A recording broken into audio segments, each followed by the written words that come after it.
Hosts. VC Dr.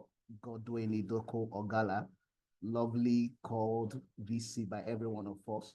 So I'd like him to give us the opening remark. And right after that, we'll run you through the program of events for today. And then we invite our speakers. We have lovely, lovely speakers lined up for today. And you're not going to regret spending the next 2 hours with us. There are times that are worth the investment you're actually giving. So once again, thank you for joining us. VC, please, I'd like to hand over to you now. Thank you very much. Right, good afternoon, good morning, good evening, whatever the time is, from wherever you are joining us from. Welcome to this edition of the colloquium, the leadership colloquium of the Good to Great Managers Circle. Today, we will delve into a profound leadership philosophy, which has informed the theme for the month of March. And this philosophy is inspired by Simon Sinek's book, The Infinite Game. The book challenges us as leaders to rethink how we approach leadership, how we approach success, and how we approach competition. And unlike finite games, where there are clear winners and fixed rules, leaders and businesses are actually infinite games.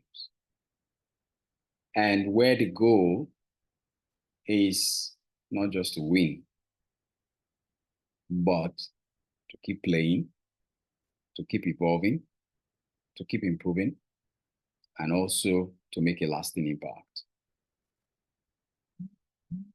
As leaders, our responsibilities is not just to hit short-term targets.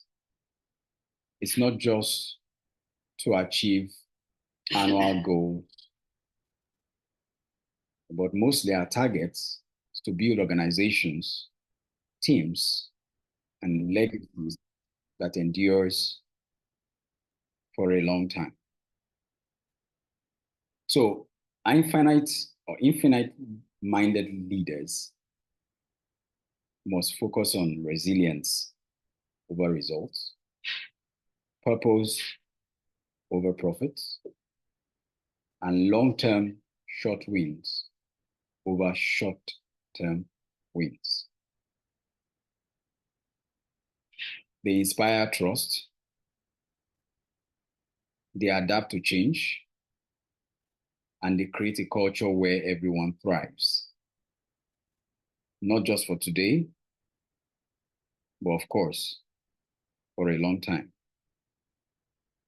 So today's session, of course, we'll be having two very rich sessions.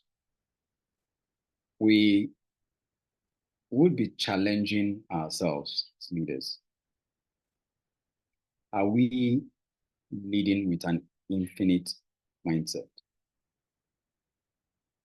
Are we building organizations, careers that outlast us? So let's engage, share, and grow together and to explore this powerful leadership paradigm. I look forward to your questions at the end of the session.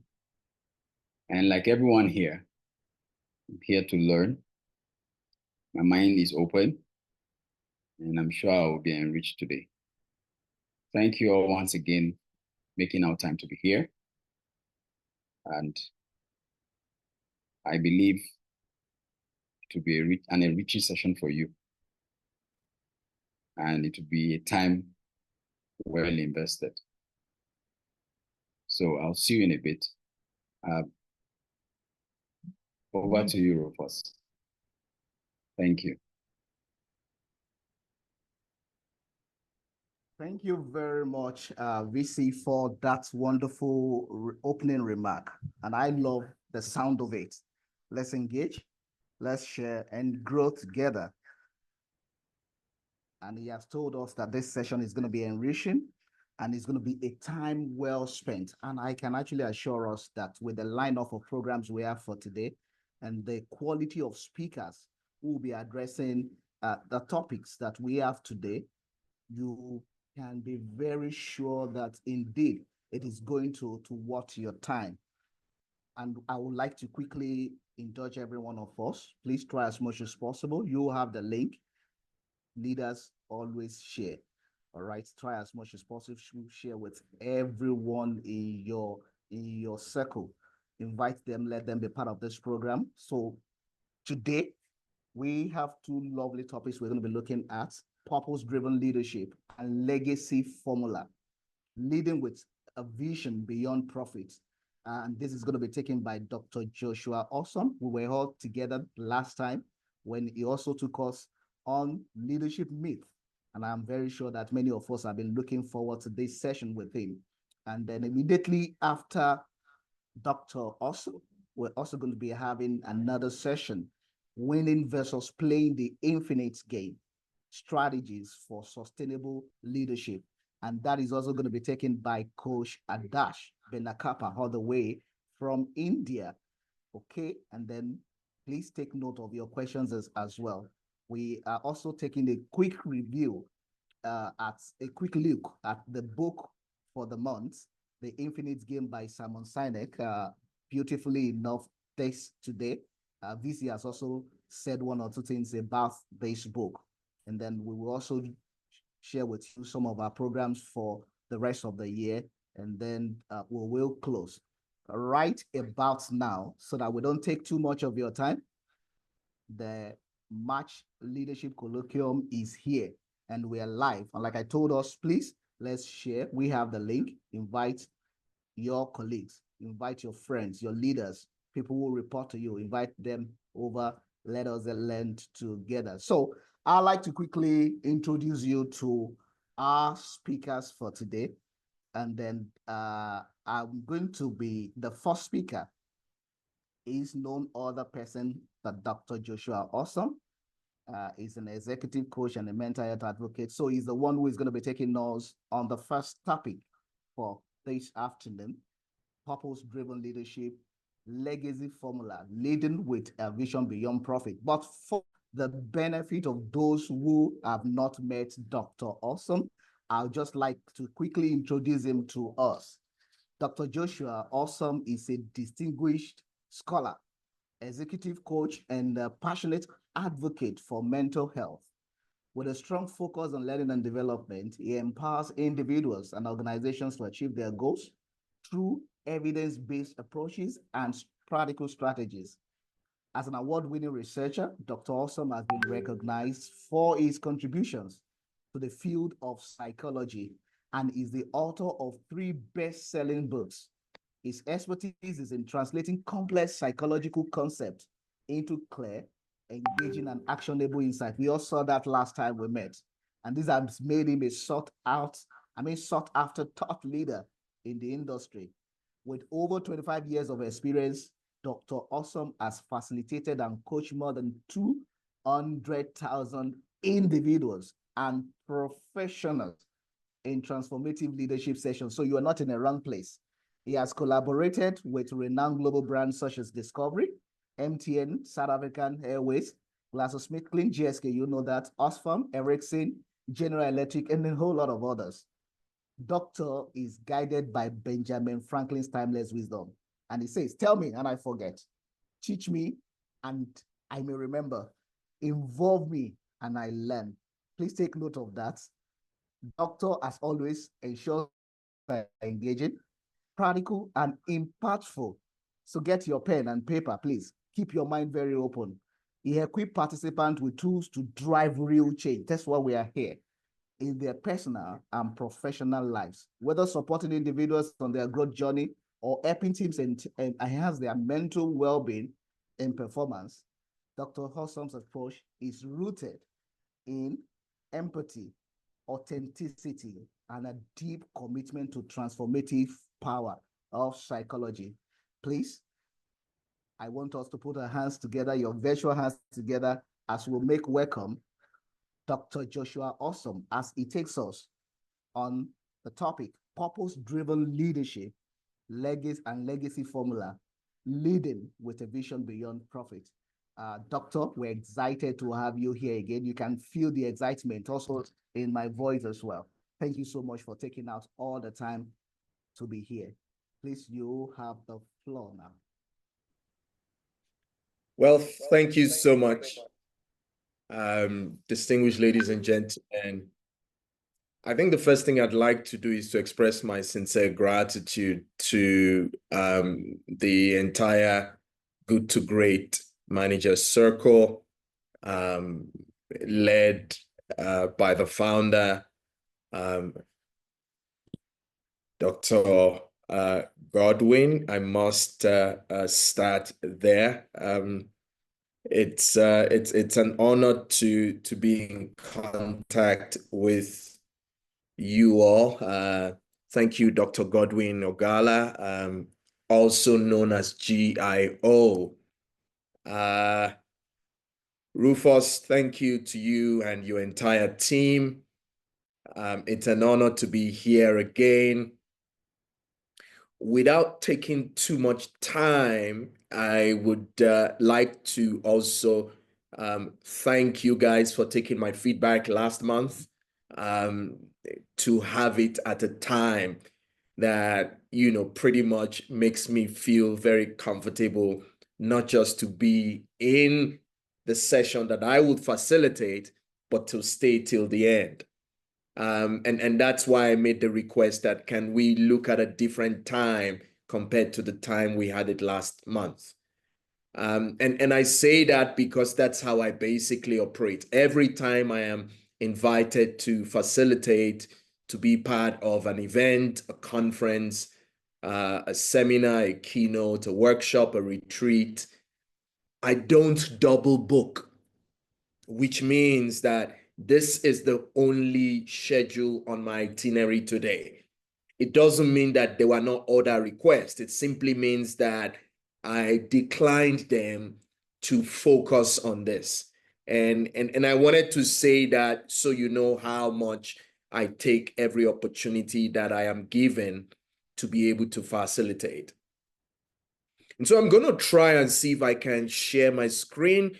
Hopefully, if I'm able to share my screen, I will then take you on a journey that hopefully allows me to be able to bring you into my slides. And if you can see my slide, please drop me a thumbs up in the chat box, so I know you can see my slides. Yes, and I would appreciate if somebody can please give me feedback. This is not a talking shop. I'm not just going to talk. I'm going to facilitate. So it means that your input will be appreciated. Thank you, Precious. Thank you, Rufus. I see the thumbs up, and that is my cue to move to the very beginning. My topic today is purpose-driven leadership and legacy formula. Now, that is the topic, but the subtopic is, of course, what you possibly already know is the subtopic is leading with a vision beyond profit and building organizations that outlast you. Now, in the era of AI, I know a lot of people, take people's photographs and they crop it and they make it look as if it's real. I'd like to just, in full disclosure, say that the photograph you see on the screen is not AI generated. It was actually taken beside my late mentor, Dr. Miles Monroe, at an international airport on the private airstrip of an airport that we were both at and we were both going to fly out from. And before the plane landed to take us away, I decided to take that photograph beside my late mentor. So I'm speaking from a place of lived experience. I'm not just, taking data or stuff that I gleaned from somewhere. This is from a direct engagement with my mentor, Dr. Miles Monroe. And one of the things that he said is the greatest tragedy in life is not death, but a life without purpose. And for me, those words pretty much have depth. And it leads me to my introduction for today. If you look closely, the photograph you see by the lower side, which is my right, possibly showing on your screen as your left, it's another photo that was taken with my mentor at a hotel, in our hotel room, just before we stepped out to go and co-facilitate at another international conference. And why am I laying emphasis on the photographs? Because as we all know, a picture speaks 1,000 words. I know I'm looking much younger there. I know I have some white beards now, and I dare to say I'm not aging, I'm possibly saging. But I wanted to start by saying that someone just said that they are not seeing the photograph. I'm please, can you just confirm that you can see my screen? If you don't see the photograph, no worries. I will send the entire file to Rufus and hopefully Dr. GIO, and you can, gain access to it. Sharing is caring, so you will have access to the slides when I am done with my presentation. And so my introductory slide is around defining your purpose and your mission. All right. So now mission for me is the word awesome. Now, awesome is not just a word for me. It means activating wonderful experiences. So one, and that one is me, Joshua Awesome, and others may enjoy. Now, let's take a moment. Sorry, just to draw your attention to, I think your screen is paused, so it's not My playing. screen is paused, is it? Still, okay, so yes, let's do something. Let me see if I can. Oh, okay, so I think you had your, you were on, yes, you were on your video and not your, you had your video up and not your slides. Yes, that's what happened. Right. So can you see my slides now, if I may ask? I see you're trying to get to your slides. You're on your tab now. So you are focused on another. Let me see. I will just navigate. Can you see my slides now? No, we are on your, what do you call it? Your browser. We are seeing your browser clearly. So I think you probably need to go and reselect what the screen you are sharing. Right. Okay, good. Thank you, GIO, for bringing that to my attention. Can you see my screen now? Good, good. Now it looks like you're on your slide now. There we go. All right. My apologies to everybody. It's okay. Apparently, we've been missing a lot. This is a lovely slide. Thank you. You are welcome, my good sir. And thank you for bringing my attention to it. All right. So I will just quickly go back to the very start. Can you see my screen now? I am hoping you can see my slides now. Can you? Thumbs up, somebody. There we go. Rufus, I got, yes, you can see now. Thank you so much. All right. So, purpose-driven leadership and legacy formula is the topic.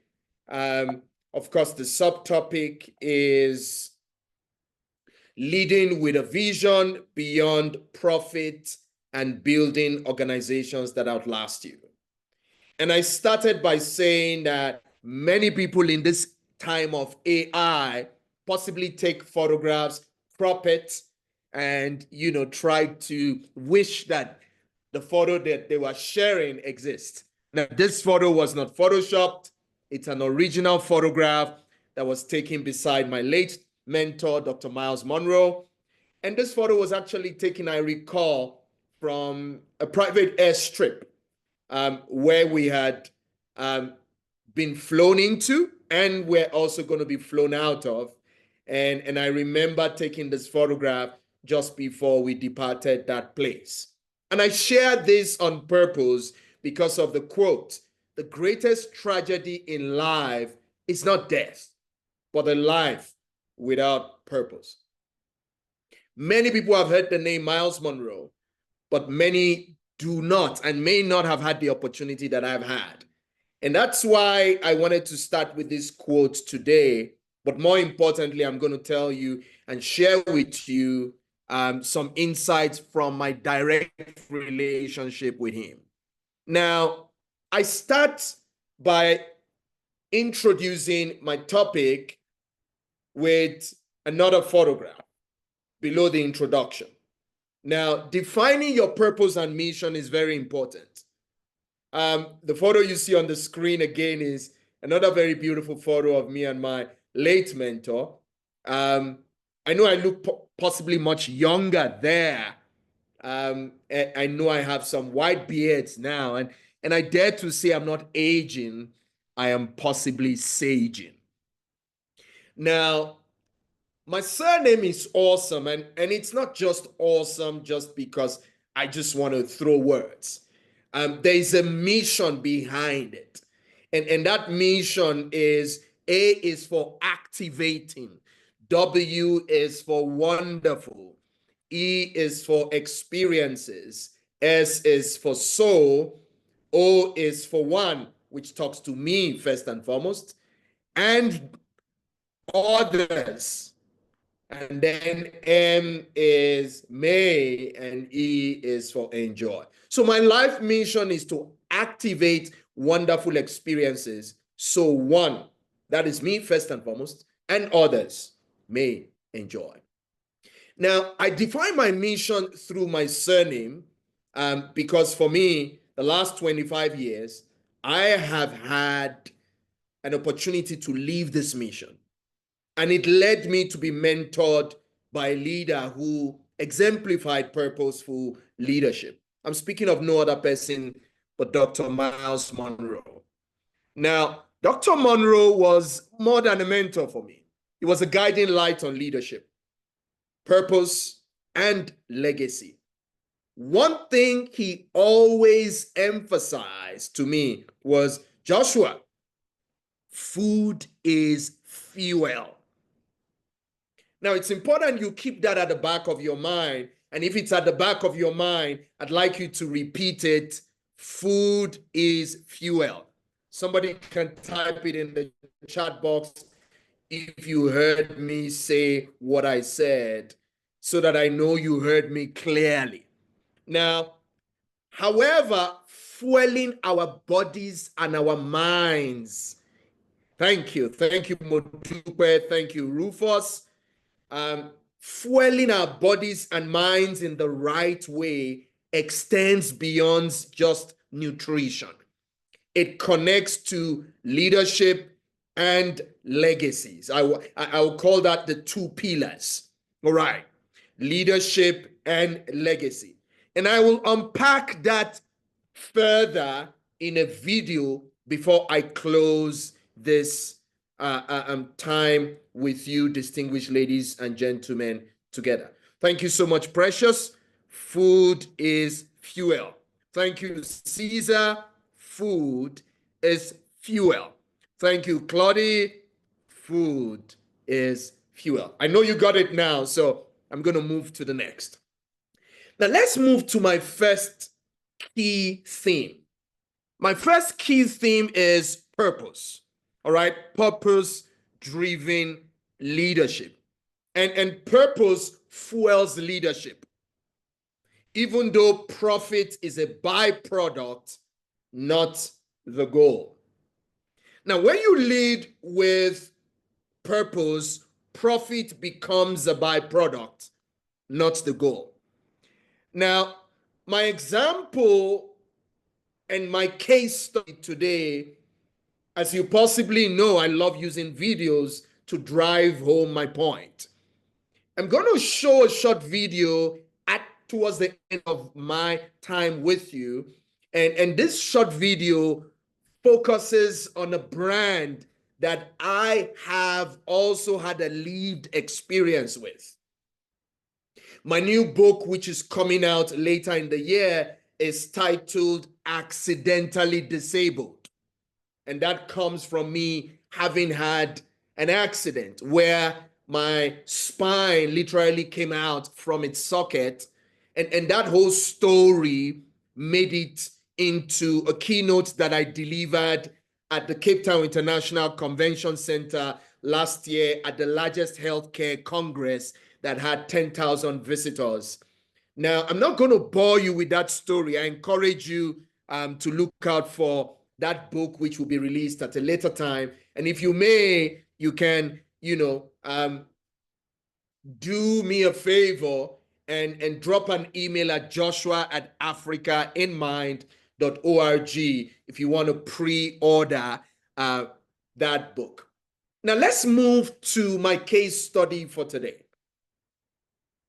My case study is around a well-being brand that was founded by a gentleman by the name Benny Chua. Now, this company was founded over 16 years ago with a mission to bring the treasures of the earth to the people. Now, after a decade of purpose, and when I say purpose, I mean purpose-driven growth, Benny Chua handed over the business to some American investors. Now, I'm telling you this story because I have also had the opportunity to meet the new owners of this business. And the business was bought because of its value proposition. All right. And the valued business has now grown to become a global brand at an impressive amount. As at their last financial year, this company is now worth $230 million US, with over 682 staff members. Now, let's take a moment and segue into something very important. The legacy bridge always has to be a connection for any business to outlive its founders. So legacy is about what you leave in people, not just what you leave for them. Now, I didn't understand this as a younger man. I mean, I was born in Lagos Island, Lagos, Nigeria. My late father worked for the Nigerian Ports Authority, worked for them for 33 and a half years. But the funny thing is, I only had my secondary school in Western Nigeria, and then relocated from the country of my birth and had the opportunity to now live in a country here in South Africa, even though I had the opportunity to get educated outside, the land of my birth. And I tell this story on purpose, primarily because my late father returned back the property of the Nigerian Ports Authority, where we lived, number 12 Point Road, back to government. And many years later, when we moved to the only house my late father owned in Festac, Lagos, Nigeria, I wondered what life was going to be like, because the government vehicles we had, he returned it back to government. But as a more older man today, I'm 49 years old and I turned 49 April 16. I have come to learn that it is not what my father left for me and my siblings that matters. It is what he left in us. And I'd like you to think about that, because there are many people across the globe today who work for government and are stealing in more ways than you can imagine. They are stealing everything and anything possible, from cars to properties to assets to all type of stuff. My late father returned everything from the house. We lived in a duplex in 12 Point Road, which was a government house, to the official cars my late father had. And we left the place and moved to a house that was not completed. I remember when we moved into that house, it was actually not completed. There were no windows in that house. And I wondered why my father moved us there. He taught me something valuable. And those are the values that govern my life till today. I will not steal property or assets that do not belong to me. And I'm sharing this on purpose, because in this day and time that we live in, many people are literally lost. So the legacy bridge is important.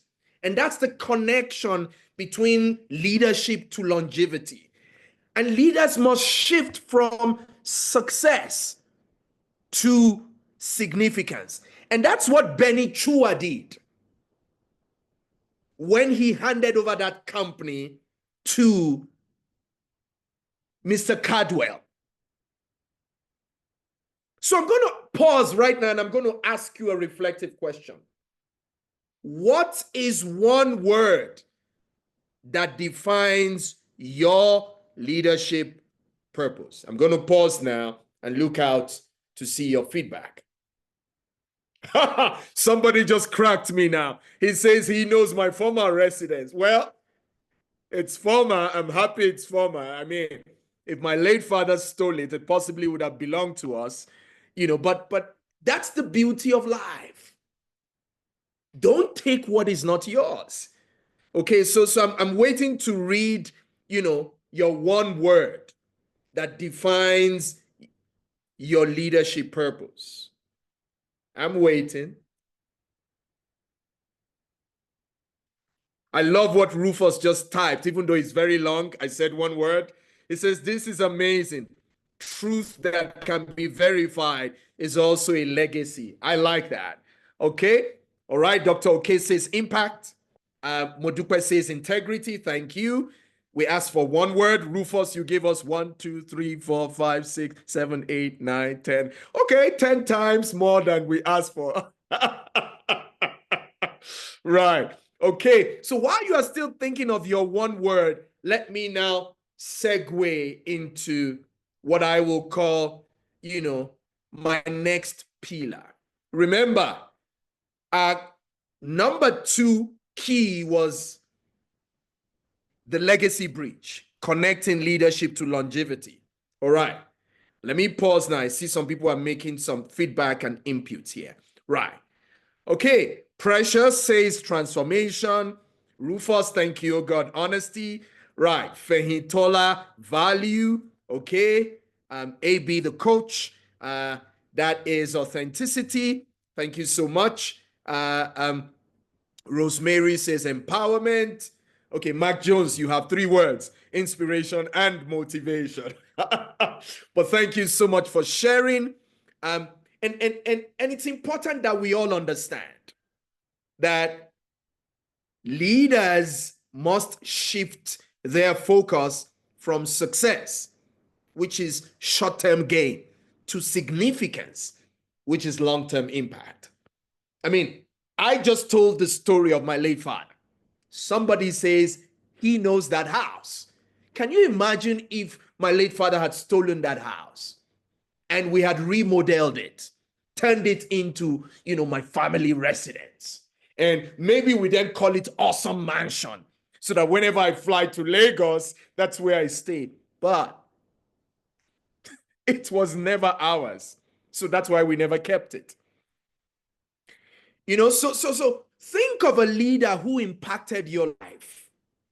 What did they leave in you? I've told you the story of my late father. That's the person who raised me. He left so much in me. That's why you're able to glean from the authenticity I'm bringing to the field. That's why I'm able to speak boldly. I mean, I can tell you stories of people who have abused access to me. One of them is a former government official in Nigeria.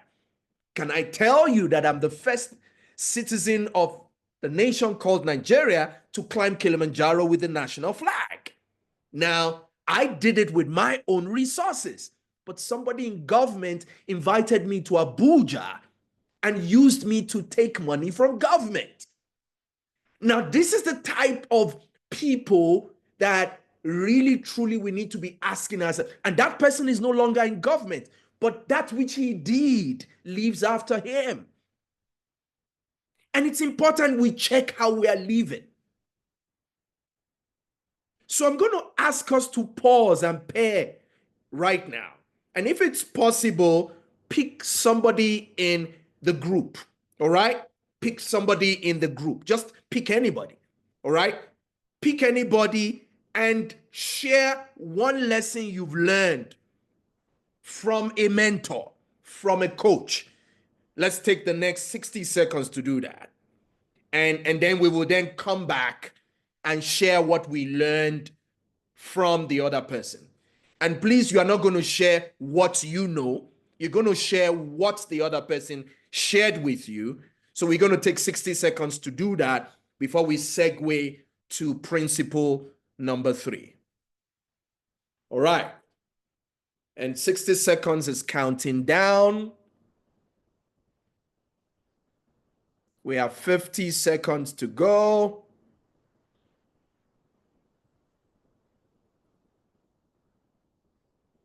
30 seconds to go.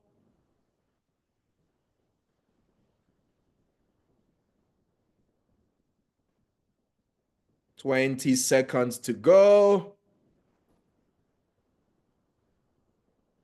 And we have 10 seconds to go. And our time is now 1 minute. I hope I wasn't too fast. Now, I'm going to ask us, okay, we're going to take the mic now. I'm going to, allow people to share, okay? And if you'd like to share, please just slip up your hand, and let's get this into an interactive mode. All right, that's what we're gonna do now. I'm gonna stop my screen and I'm gonna allow us just pause right now and just take a moment to share. All right. So if you'd like to share, slip up your hand. What you learned from what someone shared. All right. Anybody?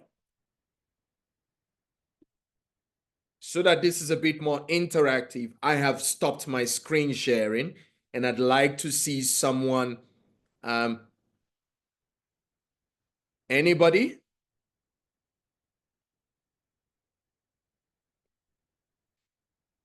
Okay, if you don't want to turn on your mic, you can just type it in the chat box. Maybe that will be better. It looks as if, all right. You can type it in the chat box. Okay, I'm gonna look for feedback in the chat box. All right.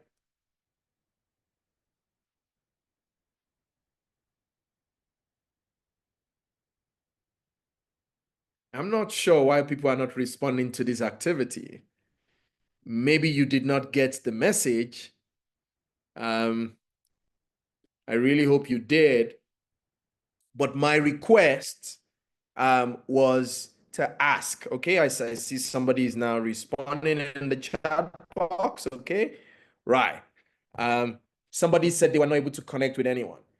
Oh, okay. Somebody says they were not able to have a direct chat. Okay, so let's rephrase that question. Think of a leader who has impacted your life. What did they leave with you? Whether a mentor. Now let's turn it open now. Is there anything you learned from your mentor? Okay, anybody? All right, good. Shabana said passion. Thank you for that feedback, Shabana. All right, good. Okay, let's take one or two more. The question again is, think of a leader who has impacted your life. What did they leave with you? Okay, or what did they leave in you? All right.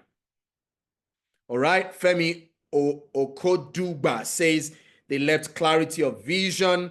Somebody Precious says she learned excellence and commitment. Modupe says trust. Adiola says consistency. Engineer Paul says accountability. Well, thank you so much for everyone who shared. Now we're going to move. Okay, Dr. OK says credibility. Rosemary says the strength of vision from Pastor Chris. Oh, okay, yeah. That Pastor Chris, so good. Okay, yeah. Love that Pastor Chris is back with us. The strength of consistency. Thank you so much to everyone who shared. Now let's move to key principle number 3. All right, this one, okay, I see somebody else is typing in the chat box. Let me just take this last one. Serving without an agenda. I love that. See, because sometimes people serve with an agenda at the back of their mind. Okay, it's not bad to have a goal, but to always have an agenda is not a very good thing. All right, but thank you so much for sharing that. AB Coach, I'm guessing that's our next facilitator and speaker. Thank you so much for chiming in all the way from Malaysia or India. I know you wear multiple caps. Somebody said Dr. Bill Winston taught them consistency and faith. Thank you so much, Caesar. All right. Now let's move to my key principle number 3, which is the principle of purpose-driven leadership. 1, clarity of vision. Now, you need to know why you lead beyond making money. If you follow me on LinkedIn, you possibly would have noticed that this past week, I shared a video about a situation that happened in a restaurant. And this restaurant situation was funny. A wealthy man was trying to make an informed decision to hire another man, and he wrote his offer on a napkin. And while he was about to pass the napkin, the waitress brought the drinks. And as she brought it, she tripped, and the whole stuff spilled all over the table. And the man who was owning and holding that meeting kind of segues his attention to the lady and try to say that you're a waiter and your purpose should be just to bring food, drinks to the table and back. And if you are not able to do that alone, that should mean that there's something wrong with you. And those words pierced into that lady's heart that she wept away from the table. And afterwards, he then threw the napkin to, the gentleman he was making an offer to. And while he said what he was going to say, he made a Sun Tzu quote about, how leaders in the army should lead and be able to glean from the enemy's team. And And this gentleman then corrected him and said, actually, it was Sun Tzu that said that. And he said, yeah, you're pretty smart. Correct. But here's the funny part of it. He was expecting that that man was sharing that quote and who shared it because he was trying to gain his attention and win the deal. And he says, by the way, the offer is only valued on this table till this meeting ends. And the gentleman did not even look at the napkin. He looked at him, he said, I'm not interested. And the man said, you're not interested in the offer, and was surprised that he didn't even look at it. And he said to him, no, it's not the offer that I'm not interested in. It's you that I'm not interested in. And it's important that we are very clear from the very start. Know why you lead beyond making money. Because money will come and go.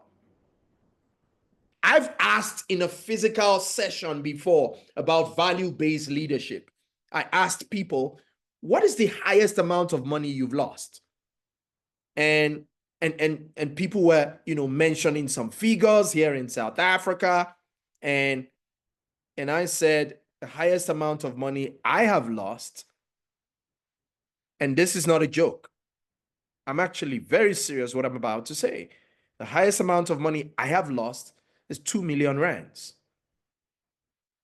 Now, if you know what the value of the rands to the dollar is, you would know that that's not money to toy with. Okay? As at today's value, that's $109,349.37. Now, how would you respond to losing that amount of money? And I'm not sharing it because I want to make an impression, but I'm trying to impress upon you the need not to allow money to be your number one motivation. Know why you lead beyond making money. 2, servant leadership. Prioritize the well-being and growth of others. 3, resilience and adaptability. Overcome setbacks while staying mission-driven. 4, values over profit. I told you my late father's story, the man who raised me. Sustainable organizations are built on values, not just on revenue. 5, which is the last and not the least, empowerment and legacy. Develop leaders who continue the mission beyond your tenure. So I'd like you to, let's get into one more activity before we close. I'm going to paint a scenario. You are mentoring a rising leader. How will you instill purpose and vision in them? I'd like you to respond. Type it in the chat box. While I move us now to the video that I'm going to share with us as we begin to close. All right. And I want you to watch this video closely. When we are back on the other side of the video, hopefully I'll be able to then read your feedback. Watch. Careful. Pay close attention. Everything you're about to see, no matter how strange it may appear. If you look away, even for just a moment, you will miss it. You must blink. Do it now.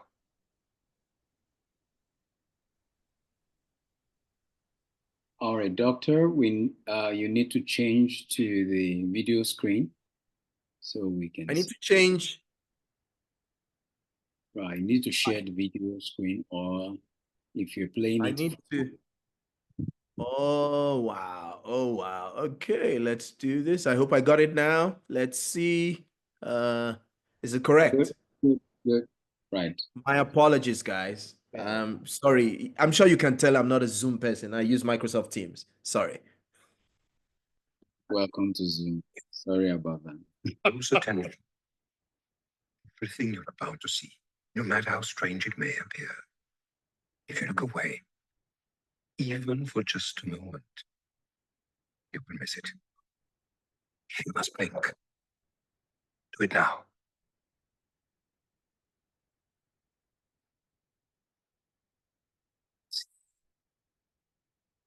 Deep in the heart of eastern China lies a hero. Called at first during the Han Dynasty, it was humble and very small.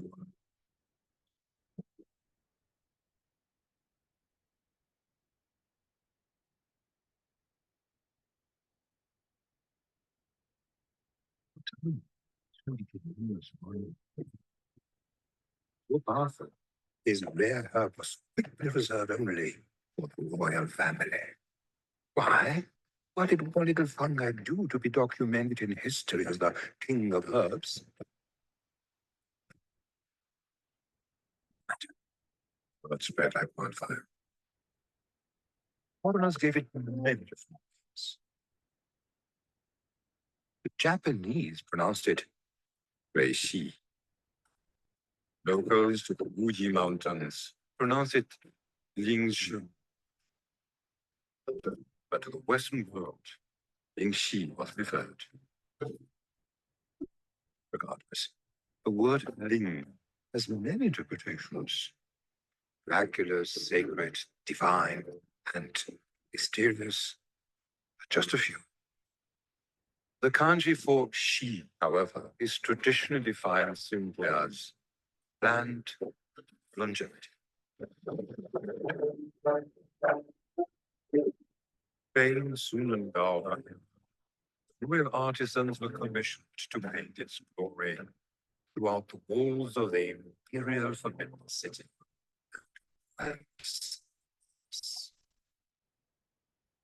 Then civilizations collided. The year was 1881. Peter Adolf Carsten named a genus Ganoderma. So, in short, Ganoderma lucidum, our hero with the various names, is historically honored and recorded for many benefits and has been popular in traditional Chinese culture for over 2,000 years.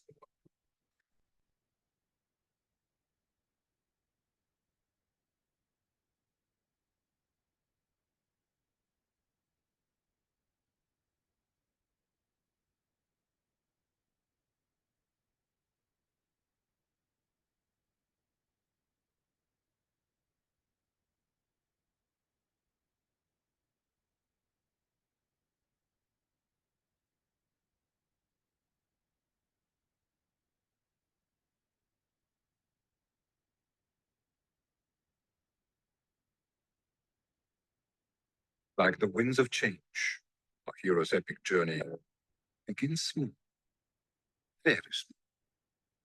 But make no mistake, the harmless embryos of the Ganoderma silently conquers the ground by the millions.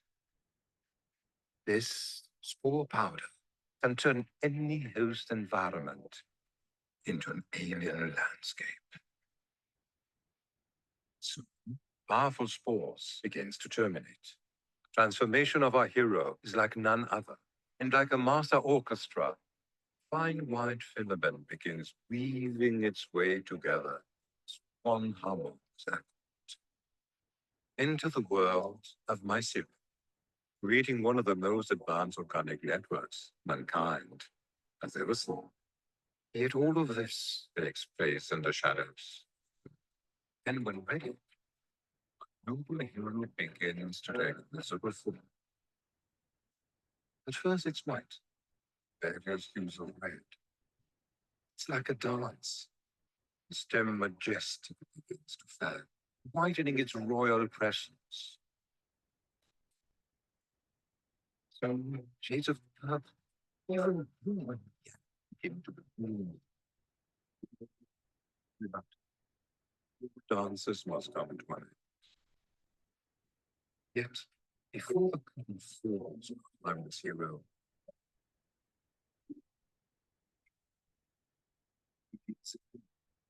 releases life once more out into the world. Nature's bamboos. Listens to having creature to enjoy.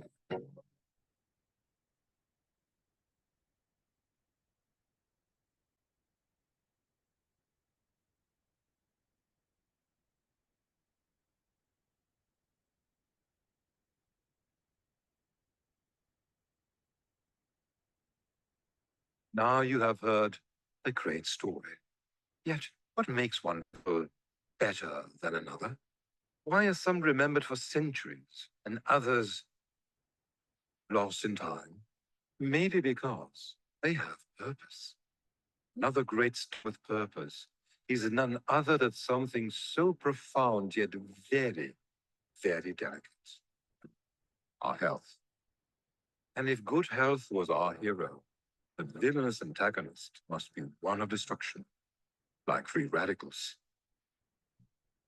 When the body is under attack by free radicals, that can cause significant aging at the cellular level, thus destroying what we hold most dear: life.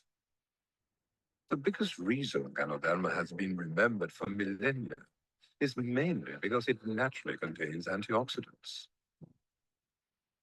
Therefore, not all Ganoderma is found the same. Many will cheat, grow it too quickly, or even harvest it unnaturally. Yet only the few, the very select, planted as nature intended, allowing a full and complete life cycle happen beautifully, properly, and naturally. There you have it. The grand story of the most noble human. Yet the story is far from over. Anyone can experience why the profound, the highly educated, diligently sought after this divine heavenly treasure. But mankind enjoyed for thousands of years, harnessing the powerful antioxidant protection of Ganoderma. Still, the story must now draw to an end. It's only the beginning.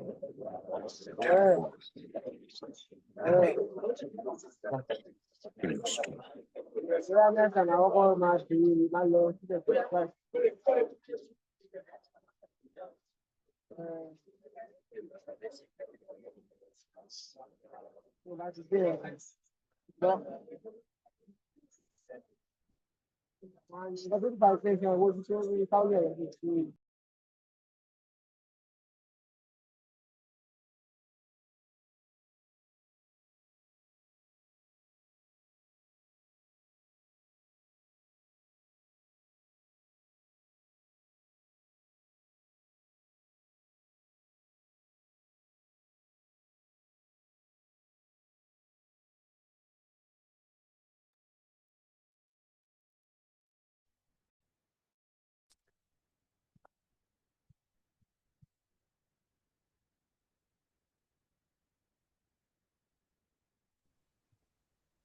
As we close out,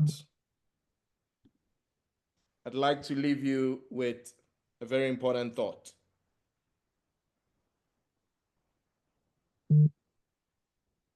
Is your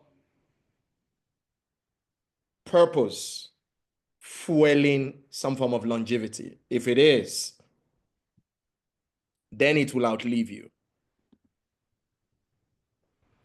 Here's my closing reflection and question for everyone on this platform. What will your legacy be? I hope you leave and die empty. Thank you for the opportunity. Apologies, I shot a little bit over time. If there are any questions, I'm happy to take them. Thank you.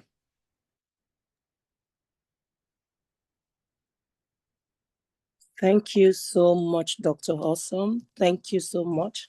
That was an inspiring and impactful presentation. Can we drop an emoji to appreciate our doctor here for having the time to come up today and come up and show us how to lead with impact? He has been able to show us how to leave legacies. It is just not about leading. Please let me see more emojis dropping. Doctor, I hope you can hear the sound of my applause for you. Thank you so much. You've been awesome, and we appreciate you. I'm sure this will not be the end of everything that we're going to do together in this great platform. So we appreciate you. So from what you've said, before we take questions from our viewers down here, I want to emphasize the five pillars to re-emphasize what you have just shown us today in terms of building leadership, purpose-driven leadership, leaving a legacy. It is not about leading alone. We must have the ability to inspire future generations to follow our footsteps. And you've also been able to premise this on some critical five pillars that have been, like some of us would be able to resonate with. One of these is the clarity of vision. We know leadership is about vision, leadership is about result. But the way you've been able to build stories around them will make them memorable to people on this platform. It's not everyone that can teach. Teaching is different from being able to train. These are life lessons that we can take up to forever in our leadership journey. So I say thank you and kudos. The first one was the clarity of vision.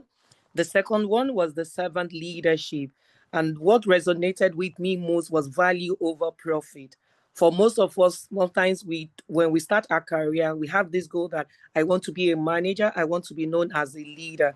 But going beyond leadership is also the essence where you know you are building legacies. It is why people, especially in these spheres of the world, when we start businesses don't outlive leaders. They just start and then it fizzles out. So you begin to wonder why other people in other climes start businesses, especially when you watch CNN, the 100 generation companies. You see them talk about companies, value over profit. That is a great one. And then you spoke about the fact that there has to be resilience and adaptability. We're in the world of where we are calling vulgar, the volatility, the uncertainties, the complexities, and the ambiguity. We don't know where the world is going to be. But as leaders, we have to have a DNA that can adapt, that can adopt, that can easily face resilience and adaptability in the face of what is going on in the environment right now. And as leaders, what you have also told us, we have to prioritize people. Alongside profit, we must recognize that there are long-term successes that depends on everyone. Everyone is a stakeholder in the leadership journey. You have also charged us to be courageous enough to be able to believe in a purpose-driven leader. We must have purpose. We must cultivate purpose if we know where we are going. And in cultivating purpose, that is one of the reasons that can make us add value in being able to embodify what we call the servant leadership, prioritizing the need of others and empowering them to achieve their full potential. That's why as leaders, we always say something like, let the people that will be after you be better than you. Then the last part of it is also the leading with legacy in mind. We should recognize that leadership has the power to shape the future. We want to leave legacy that will outlive us, and that is why we are more well-defined in the approach of leadership. So thank you. So viewers out there, participants, audiences, and those ones that are here, Dr. VC, I will want you to be the first person to ask your questions before we throw it out to the people on the floor. Thank you. VC, if you're around, can you just ask one question before I throw it? So you can raise your hand or drop your questions in the chat room. I'll read it out to Dr. Awesome Joshua, who has done so amazing with this topic of today, purpose-driven leadership and legacy formula, leading with a vision beyond profit. Okay, so question, if you want to raise your hand, we have about 5 minutes more to go on this round, even though we've exceeded it. Please drop your questions in the chat room. I can always take it on. Drop your questions.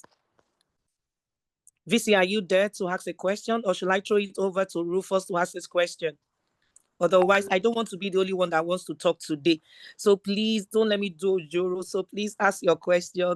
VC, anyone that can raise his or her hand to ask questions, so I can call you out here to ask your question. Can you hear me? All right. Thank you, Rita. Can you hear me? Yes. Okay, thank you. Good point. I really, that conversation that Dr. just shared with us left me with more awe, and than even just questions.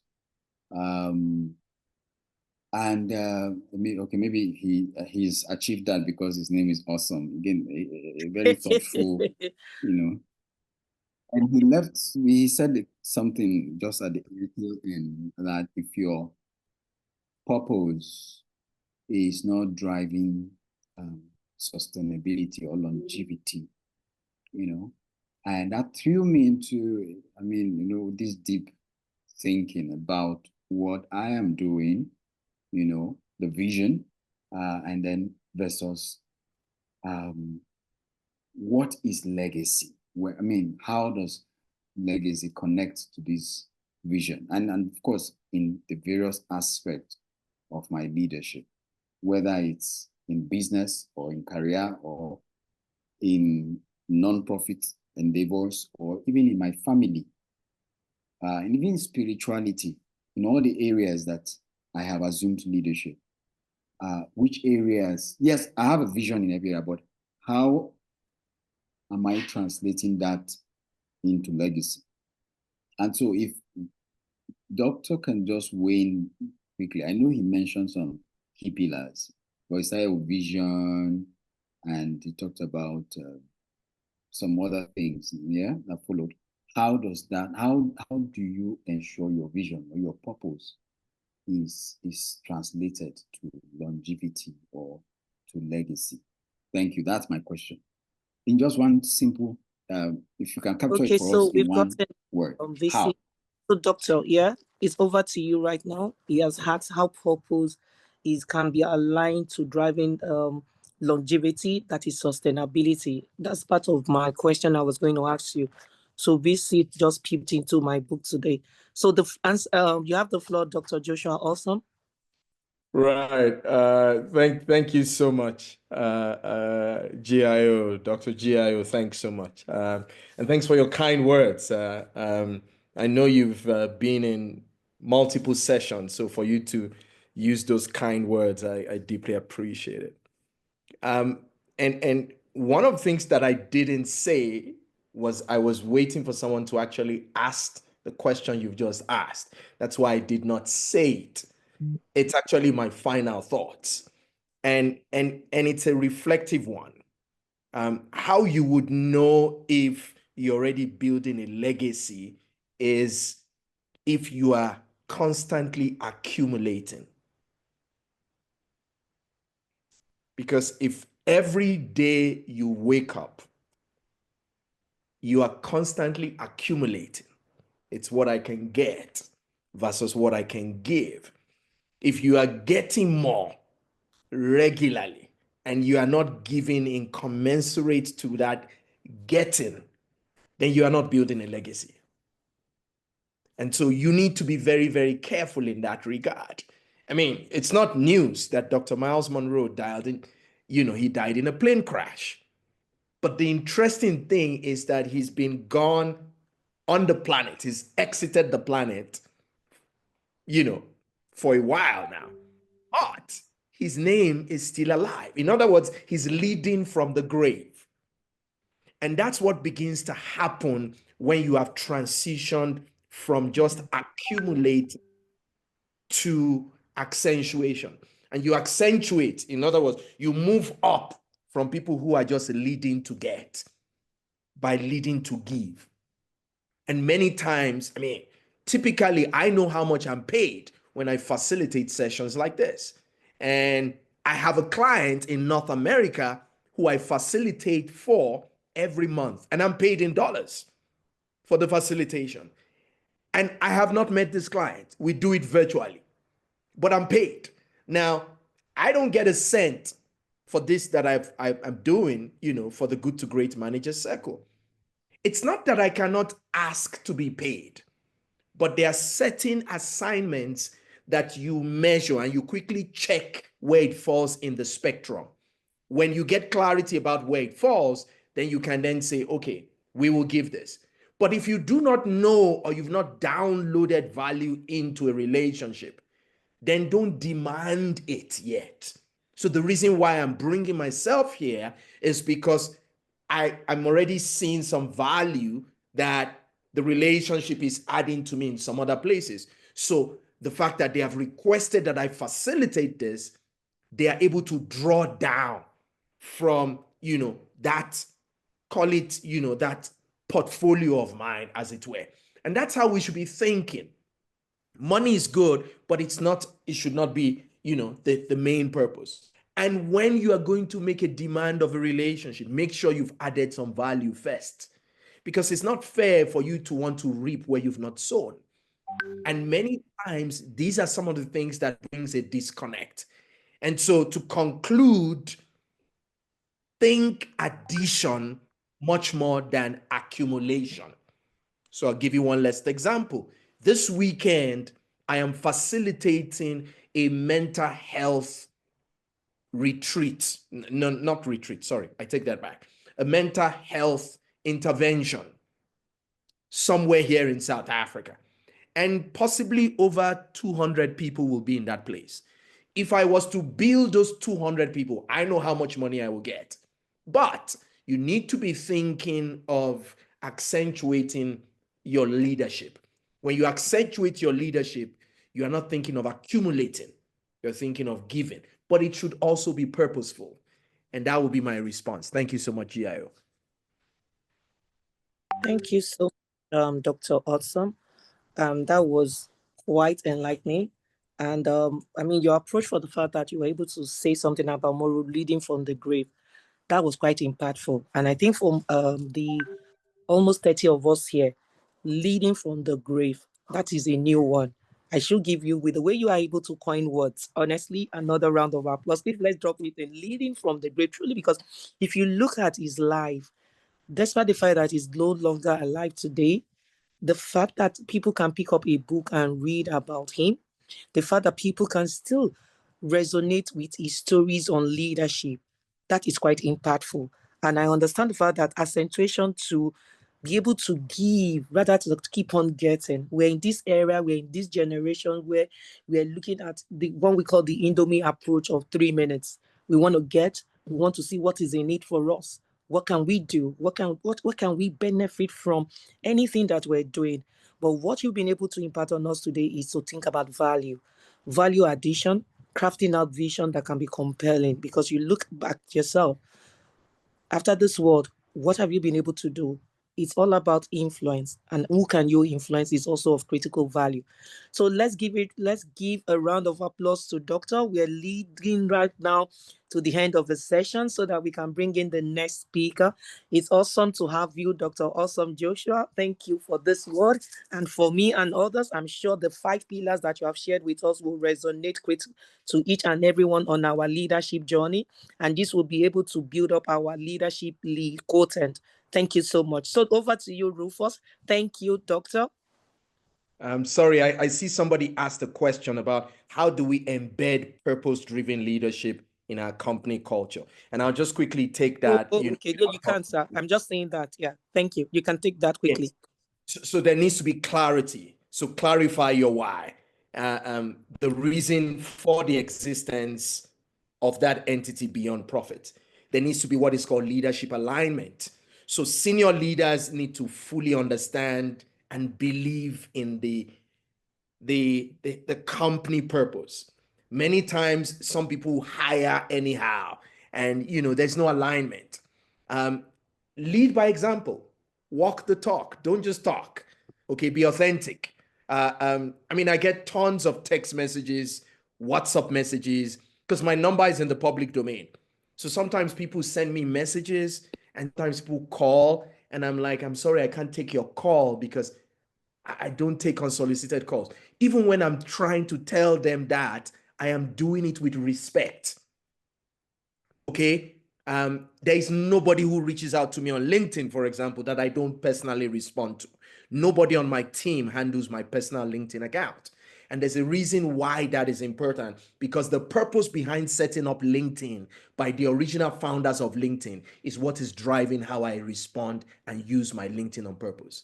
Lastly, there must be decision-making that is centered around the purpose. The KPIs, how do we empower our people? How do we recognize and reward our people? Because many organizations are making a profit and they are not rewarding their people. Remember, people show up with their time. Their time is their life. And they give you their time, which is their life. And the only way you can say thank you is by giving them money. But beyond money, give them some time, space.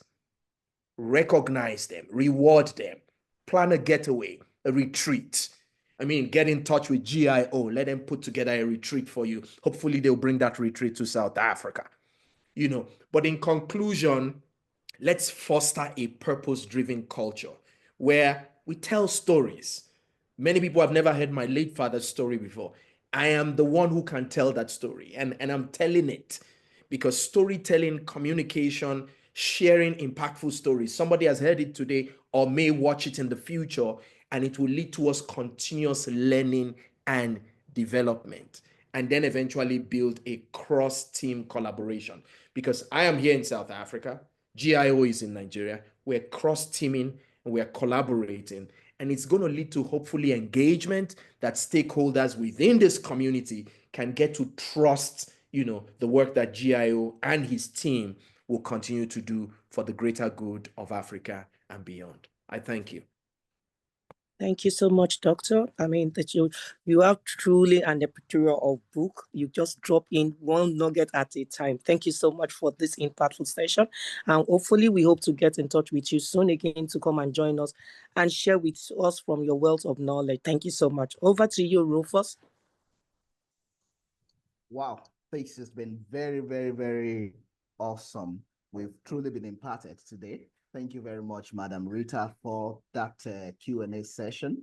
And thank you so much, Dr. Awesome. We're excited to have you. And then please, I'd like to also tell our audience as well, too, that Dr. Awesome, we're still going to see more of him before the end of this year. So once again, we're grateful for your time with us. It's been a time well spent. Without taking too much of a time, I will like to quickly also introduce to us the next topic we'll be taking today and our next speaker. And he will be speaking on winning versus play, the infinite game, strategies for sustainable leadership.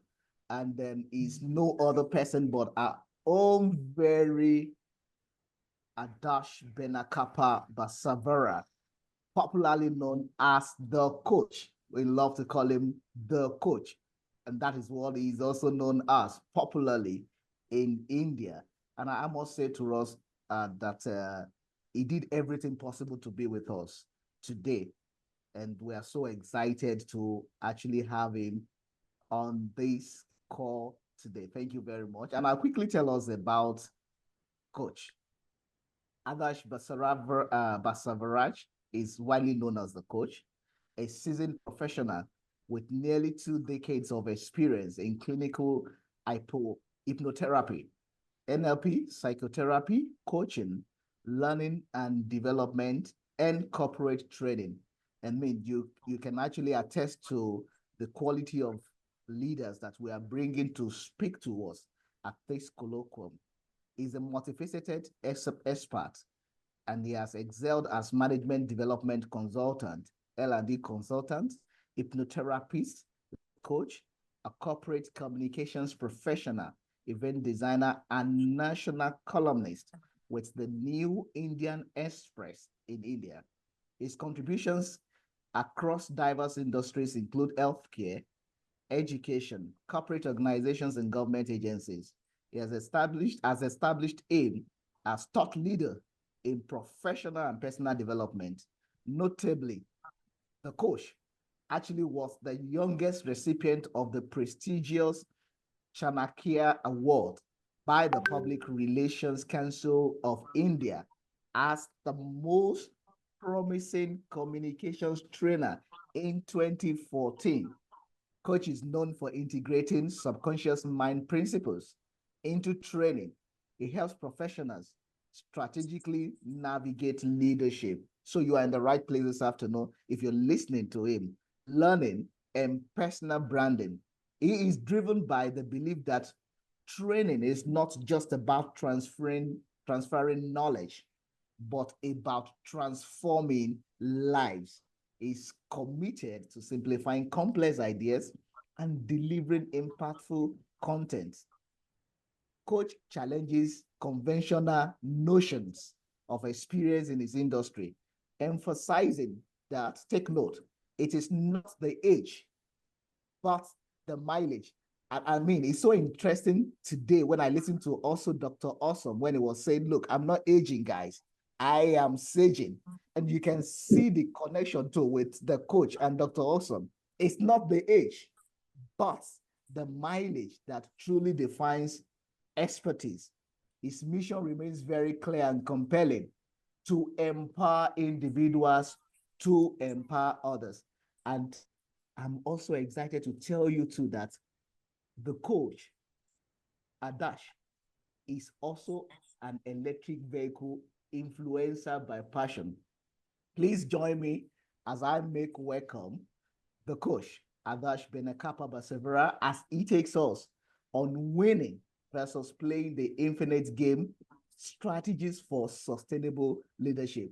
The coach, we're so excited to have you around today. Thank you, please. I hand over to you. Thank you so much, Rufus. And I know we have kind of overshot, but Dr. Awesome, your presentation was actually awesome. And when Rufus sent me the invite, I was actually surprised that, because it was always my dream to have a name, something like, when people used to ask me, describe yourself, Dr. Joshua, you won't believe it. I would say that, guys, you know what? Oh, my video is off. I'm so sorry. Okay.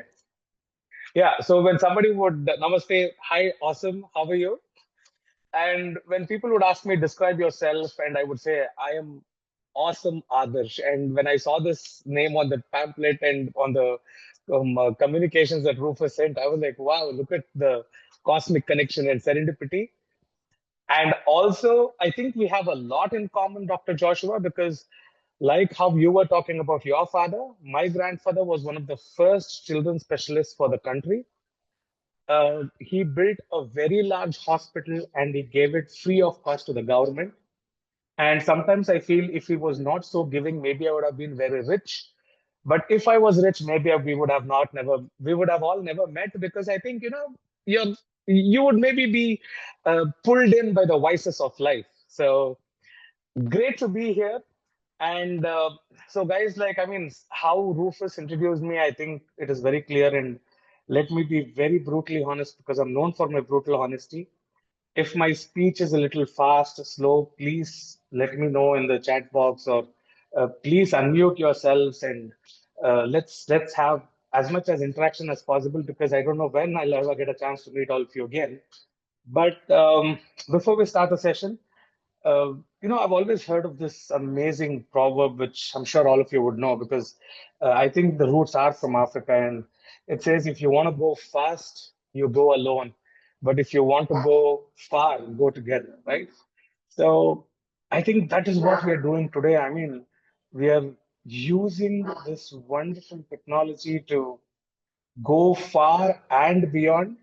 And I see a lot of similarities that Dr. Awesome and me had.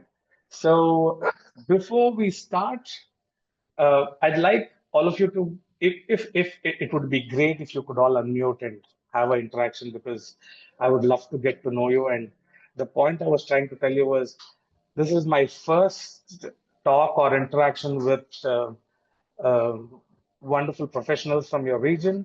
And we have a lot in common, I think, India and the African continent. We have a lot in common, because people think that we are still in the past, maybe like living like cavemen and all that. And I think we have gotten a fantastic chance to break that stereotype today. So I would love to get to talk to all of you, learn to understand your culture, because somebody recently told me that there are more than 2,000 dialects of languages that you speak. And I was shocked, obviously. And if I'm going too fast or slow, please be honest and open and tell me if I need to modulate myself, because um, I really want each and every interaction that we have today to be very impactful, like Rufus said. Okay. So I hope all of you are okay with it. And I hope my connection is good and my video is good and audio is good. So, um, I mean, can I have some feedback, please, if you guys are I mean, if you're like very shy, I completely agree. It's okay. I was a very shy guy myself because I was being very fat from the beginning. So it really doesn't matter. But at least give me some input in the chat box, okay? You're doing So, awesome, coach. You're doing awesome. We've been enjoying oh, you. thank you Just so much. know that you have 30 minutes for this presentation. So I'll also be on you on timing. Thank you so much. So you can start right now. People have started dropping things on the chat room for you. So that's a feedback. Yes. Continue. Awesome. Thank you so much.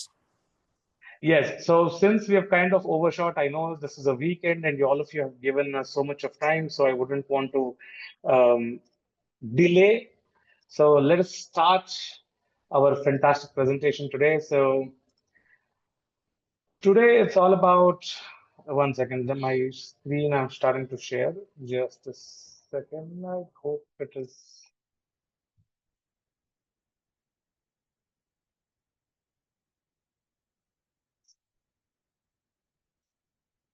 Okay, everybody's able to see the screen, I think, right? Yeah, so I just have to get it to the presentation mode.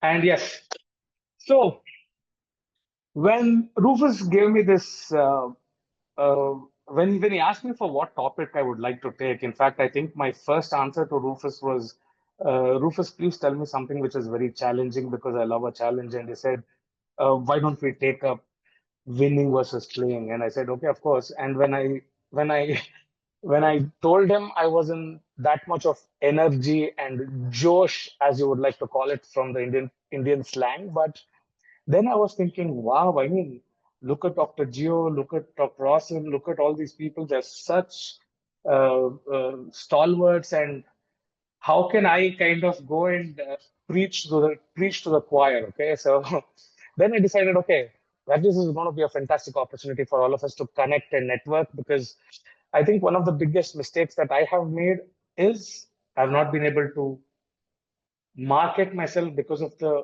immense level of humility that I have.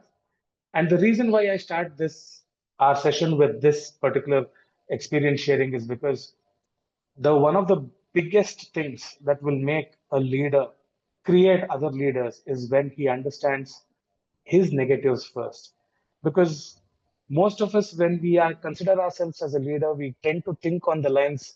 So I come from the hypnotherapy subconscious aspect, and my train of thought is more on a introspective aspect rather than how it is corporatish, or so Dr. Rosen gave us a perspective of about more like the corporatish culture and his experiences and interperspective. But I would like to focus on the introspective aspect, because when we either get a tag as a leader or when we are either called as a leader, the first thing that hits us without ourselves being aware of it, which is why it is known as the unconscious bias, is where we tend to fail as leaders. So without further ado, let us go and get deep into our discussion today.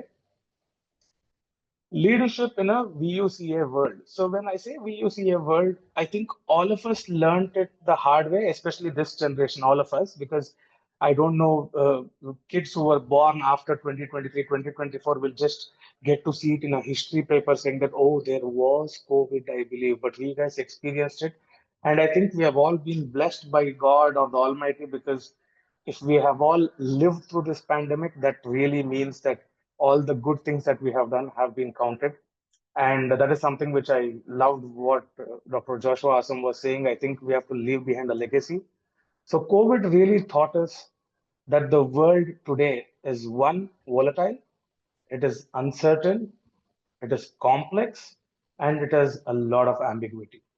So because of this particular evolution, what has happened? So uh, I want to have a quick, I mean, activity with all of you, because uh, I'm sure all of you have smartphones now, but I want you all to go back to the days of your BlackBerry days. Okay, so before BlackBerry came into existence, how was your work schedule? And after you got a BlackBerry from your office or organization, how was your work schedule? If you have gone through this experience, could some of you share this with me. Even on chat or voice, whatever is comfortable for all of you.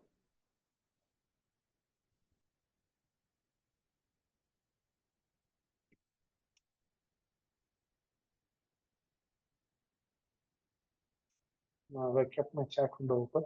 Okay.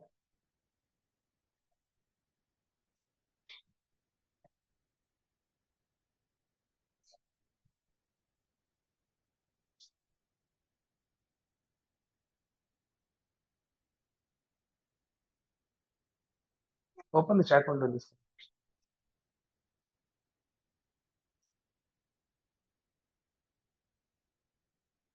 Okay, so I don't see many responding to this, and it's perfectly fine.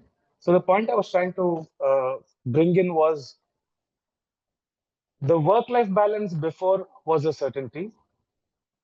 Our lives before was a certainty. There was a lot of aspects which was uh, in our control. Okay. And I see Rufus saying life became better with BlackBerry, but even now better with the Android phone. I think because Rufus loves to socialize with all of us, he's only focusing on that. But Rufus, you're not going to like what I'm going to bring up now. Okay. Anyway, the reason why I brought this up is because when organizations started giving us the BlackBerry, your work-life balance went for a six.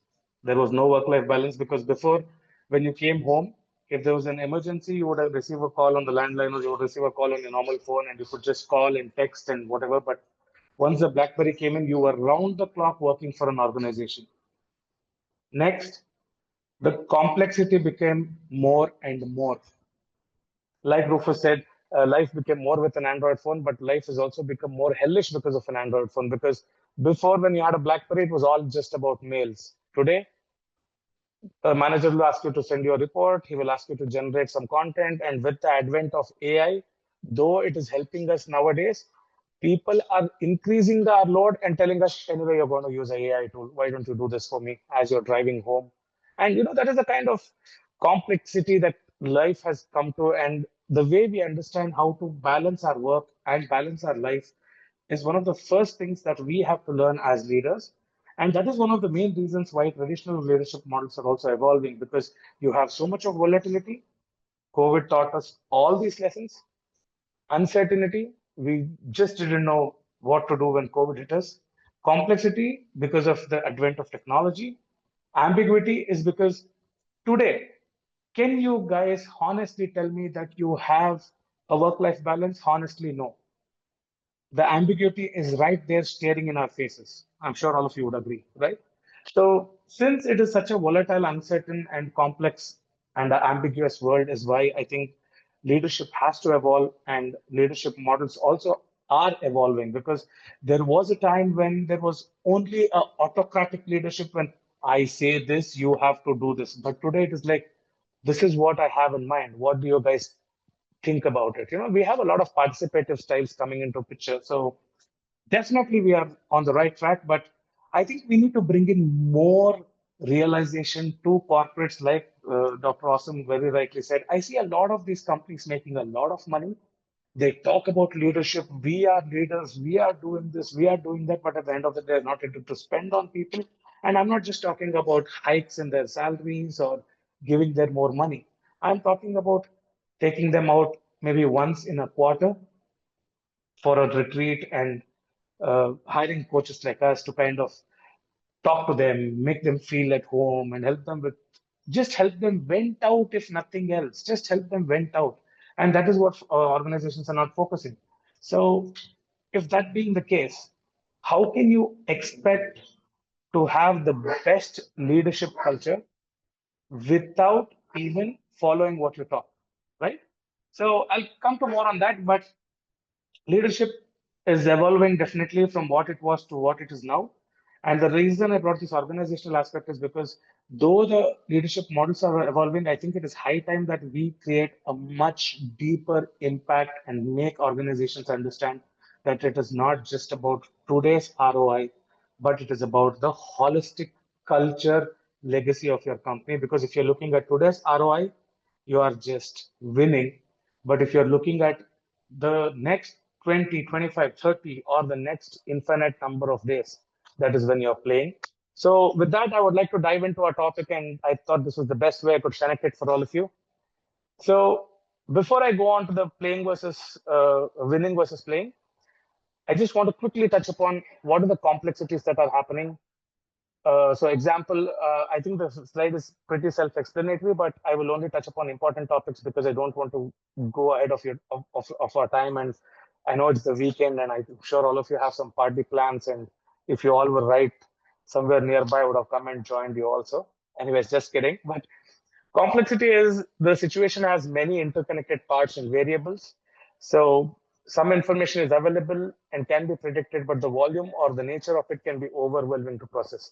So this is another thing that adds on to the complexity aspect is there are two things. One is your internal locus of control, which you as a person can control. And there's the external locus of control, which makes you feel helpless as you cannot control it. So when you add that aspect also into complexity, the complexity becomes even more complex, right? And volatility is when you have a challenge which you cannot. So this is more of an external locus of control kind of a thing, but it is something which will affect your business. So one of the best examples of volatility I can give you is people who are investing in the cryptocurrency market. Some people have gotten very rich and some people have lost everything because they did not know which cryptocurrency to buy, right? Or about the stock market and how you trade in options and securities, etc. Uncertainty is something which you do not know what is going to happen tomorrow, so you have to be ready for everything. But if you think that you're going to be ready for everything again, your volatility and complexity will ensure that you will still get a challenge which you have not been ready for. So that is what ambiguity is all about. So ambiguity is something which is having no idea of knowing the unknown, right? So it's like you cannot know the unknown. That is the best wordplay I can ever help you out with. I know my dog is a little naughty, but I hope it's not disturbing you guys. Anyway, so when we come to the aspect of the finite and the infinite game, I would request all of you to just have a look at the slide, and I think it is pretty much self-explanatory. I loved this when I was searching on the internet to get a good picture. So finite game, the purpose is to win.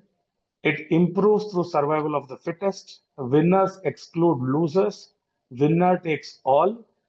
Aims are identical. Relative simplicity. Rules fixed in advance. Rules resemble a debating contest. Compete for mature markets. Short-term decisive contests. When it comes to the infinite game, it is about the purpose is to improve the game, improves to evolving the game. Winners teach losers better plays. Winnings are widely shared. Aims are diverse. Relative complexity. Rules changed by agreement. Rules shape language like grammar, which is fantastic. I'll come to it later. Grow new markets and long-term enduring processes. So now, let me give you my perspective. Let me give you the coach's perspective when I go through this. So when we look at the finite game, the purpose is to win. That means you are very, very, very focused on a very short-term, instant gratification kind of a thing. The best example I can give you all here is the new iPhone has launched and I want to buy it. Why? I don't know. I just want to have the latest iPhone with it. Do you really use all the features? I don't know. I don't care. So that is the kind of instant gratification when you're only focusing on winning. So it is like winning the battle, but not the war, right? And there's no long-term aspect to it at all. Improves through survival of the fittest, but you're losing a lot of people in the process, right? And today, at least in India, I'm sure attrition is horrible.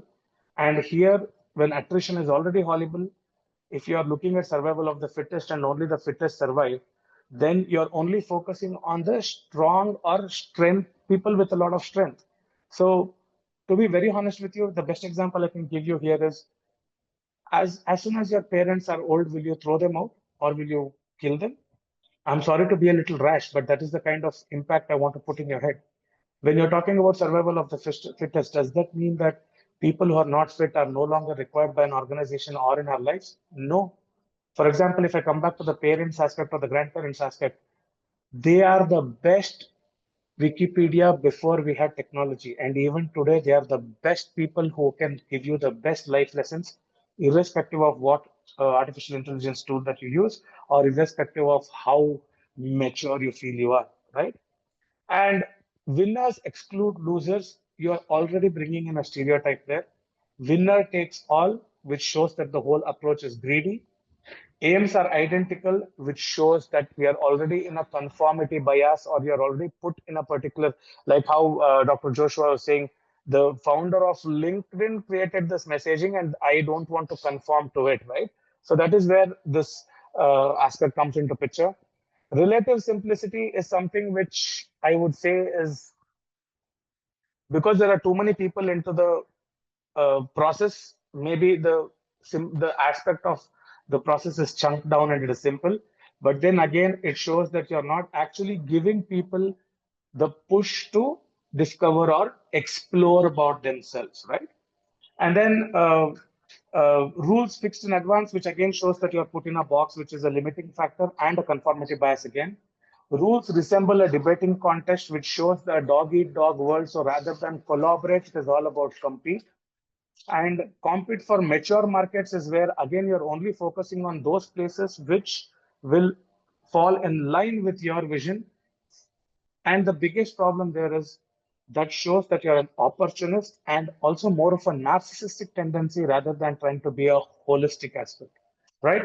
And short-term decisive contests I've already touched upon. So coming to the infinite game, why the infinite game makes a lot of sense to me is the purpose is to improve the game. So when you're talking about improvement of the game, what are you focusing on? You are focusing on bringing in every goddamn aspect possible to the table to ensure that the whole ecosystem itself is evolving, right? So it is not just for one, it is not just for Rufus or Adarsh or Dr. Awesome or Joshua. It is for all of us here. So even if one works for the better, it is changing the entire ecosystem. And if everybody works, it will become much more faster, but it is changing for the entire ecosystem. So there is no I in it, but a lot of we in it is what I see, right? Improves through evolving the game. So first purpose is to improve the game. And as you're improving the game, it starts becoming more and more evolved. And once it becomes more and more evolved, the winners teach losers better plays. That means that a leader is making another person a leader by sharing their life lessons, their learnings, and the how do I say KT or the knowledge transfer happens in such a way in an infinite game that there is a constant, just like how the infinite logo is shown, there is a constant learning even by the winners. It is not that the winners just reach a stage and say, "Oh, I am a winner," and there's no goddamn person who can beat me. So that complacency you do not see in the infinite game, right? Winnings are widely shared shows that it's more of a decentralized system and everybody is a winner. Relative complexity is a good thing here because when you are hit with more challenges, I mean, I'm sure all of you will agree with that one of the most important integral aspect or a skill for a leader is to have critical thinking skills, right? So that is where this complexity will push people to make them better leaders and help them use their critical thinking for the best, right? Rules are changed by agreement, which shows again that there's a participative involvement and every voice matters. That is what we need to learn from here. Every voice matters. And that is very, very important in the process of leading as well as creating leaders, right? Rules shape language like grammar. So what the point or the author, what they're trying to say in this particular graphic is rules shape language like grammar is what is the whole use of grammar to ensure that the other person understands our message, right? So because I also went through what the author had posted in his LinkedIn post, but I'm unfortunately forgot the author. That's my ADHD coming into picture. But anyways, okay. So rules, grammar is something which ensures that everybody understands the message, and the rules are shaped in such a way that everybody understands and they're able to adhere by the rules. Okay, grow new markets. On one hand, you're looking to only compete in mature markets which are already set. So somebody has already done half the work for you, and that is where you want to go and prove that you're a leader. But here, you're taking a market or you're taking a particular segment which has not grown, and you're initiating the whole process of growth. I mean, that is the best that we can do, right? I mean, it's a no-brainer, right? And it's a long-term enduring process is something which we know not only does the infinite game tell that, but the whole mantra or the whole crux of the infinite game is about how you are going to do something for the rest of your lives. I mean, that is the way I would like to put it across. Okay. So, guys, before I go on to the next slide, I've kept another, just to ensure that I don't lose you guys, I've kept another tab also with me to monitor the chats. I hope I have not been too fast, or uh, can I go to the next slide? Do you have any doubts here which you want me to address? And guys, I'm sorry to be very brutally honest, because I told you that I'm a person who's very direct. All of you want to become leaders. The first thing that you need to learn is initiation skills, and initiating skills you have to show at least in the chat if you're very shy to talk to me on the camera or the voice. So I am not going to be pushing you guys anymore further if you don't answer, because you will have to self introspect, and if you want to become a leader, start initiating conversations in the chat box. That was a very naughty way of getting you to get active, but I'm sure Dr. Joshua agrees with me. What do you say, Mr. Awesome? I agree. Engagement is Right, key. awesome. Okay, so can I go to the next slide, please? I mean, can I get you guys to send me a yes or? Oh yeah, Rufus said yes. Okay, thank you, Rufus. So this is the whole crux of today's topic, and I'm sure this is the book that you're going to be talking about also. So I was searching all over to get how do I say, a simple graphic, but yeah, this is the infinite game. So you can all go through the graphic, and I'm going to tell it as quickly as possible. So Simon Sinek has been the brain behind this whole mantra. It talks about how you can win all battles but lose the war. Okay. And there are two kinds of games. So this is where he says infinite games are with unknown players, changing rules, goalkeeping, and game going. It's a little. I'm sorry, I couldn't get a better picture, but anyway, I'll ask the sketch effect people to do that in the later stages. Okay. So anyway, so we are surrounded by infinite games, which he says is life, business, and there is just no winner. Okay, you are either ahead or behind, and I'm sure there's a lot of these YouTube videos that you would have seen in which you would have understood that just because one person is rich today and you are not does not mean that you're a failure in life, right? I mean, you're in a different time zone. That is what a lot of people talk about, right? So I think that is what is spoken by Simon Sinek here, which says that in an infinite game, you are not a winner or a loser. You're either ahead or behind. Ultimately, you're a winner, right? And one of the best mantras, or one of my signature dialogues that I use in my trainings, is something that I remembered now, is because when they say that you're ahead or behind, is people ask me, Coach, I'm a loser in life. What do I do? I ask them, why do you feel that? They say, okay, I don't have money, I don't have a girlfriend, I don't have a wife, etc., etc. I listen to them very patiently, and at the end of it, I tell them, we are all born winners. How we die or leave this planet is something that is in our hands, and something that is in the hands of destiny or fate, if you believe that. But we are all born winners, is what I tell everybody. And they ask me, how, Coach, how do you say that? So I hope I'm not going to touch anybody's religious sentiments, but this is a purely biological process which I'm telling you. I tell them that even for us to be born, we had to be the fastest sperm. And that means we are already a winner, and we have started our life because we won. So something on those lines is what I feel. He says that you're either ahead or behind, but you're not a loser at all. And there's a lot of, see, he says there's a lot of just causes in the picture, in his whole agenda in the infinite game. He says that there are some things which are very important that we will sacrifice for. There are some things where trusting teams is much more important rather than treating them like a worthy rival. And there is no winning. He constantly emphasized that there's no winning when we go to the just cause aspect of it.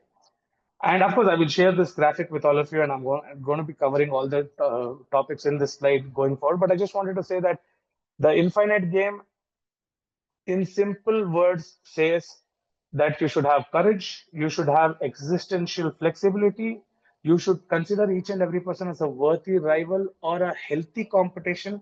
But healthy competition does not exist, and I really don't accept that, but I'll come to that later. But one aspect that there is a constant emphasis on in the infinite game is it is not about competition, but it's about collaboration. It is not about I, it is about we. So I think this is pretty self-explanatory, and I'll try to get a better high resolution graphic of this and share it with Rufus. So can I go to the next slide, please, slide, guys, if you guys are okay?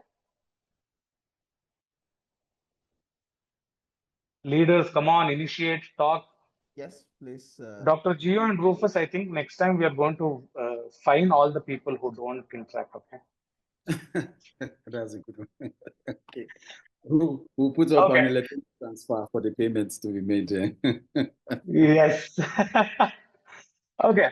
So I just want to have a quick conversation with all of you if you're okay. But again, if you guys don't respond, I'm not going to waste any more time, because if all of you want to become leaders, you need to work on yourselves first. This is a phase where I wanted to ask all of you, can you think of a time where your short-term goals have completely messed up your long-term goals? Because if you understand that introspection, you will understand that when your short-term goals have messed up your long-term goals, that means you have used the finite strategy and you're focused on winning, and you have lost when it comes to the infinite strategy you're playing. So can we have some personal experiences? And if you guys don't have anything to share right now, I definitely will. But I want all of you to please open up now. Think of a time when your short-term goal completely messed up your long-term goal. Um, it might be something as simple as buying a car, or Yeah, maybe buying a phone. and Coach AB, you took it out of my mouth. I was having this Superb. coaching, Yes, Dr. Gio. yeah, I was having this coaching session with one of my mentees. She might be on the Okay. and I was sharing how. So we're talking about goal setting for the year, and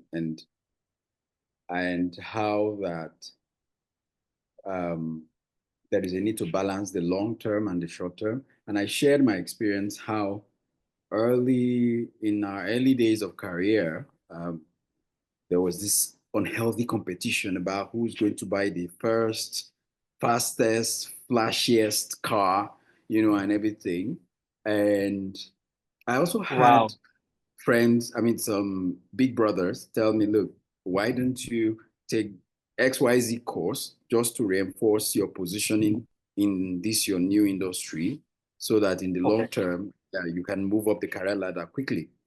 But then there was a competition, there was a demand on the limited resources and the decision was whether to invest it in these courses or to invest it in a car. So it was the two C's, the competition between the two C's, a car or a course. Please don't tell me you bought the car. I made the same Of mistake course, in I my bought life. the car. I've got to look good today.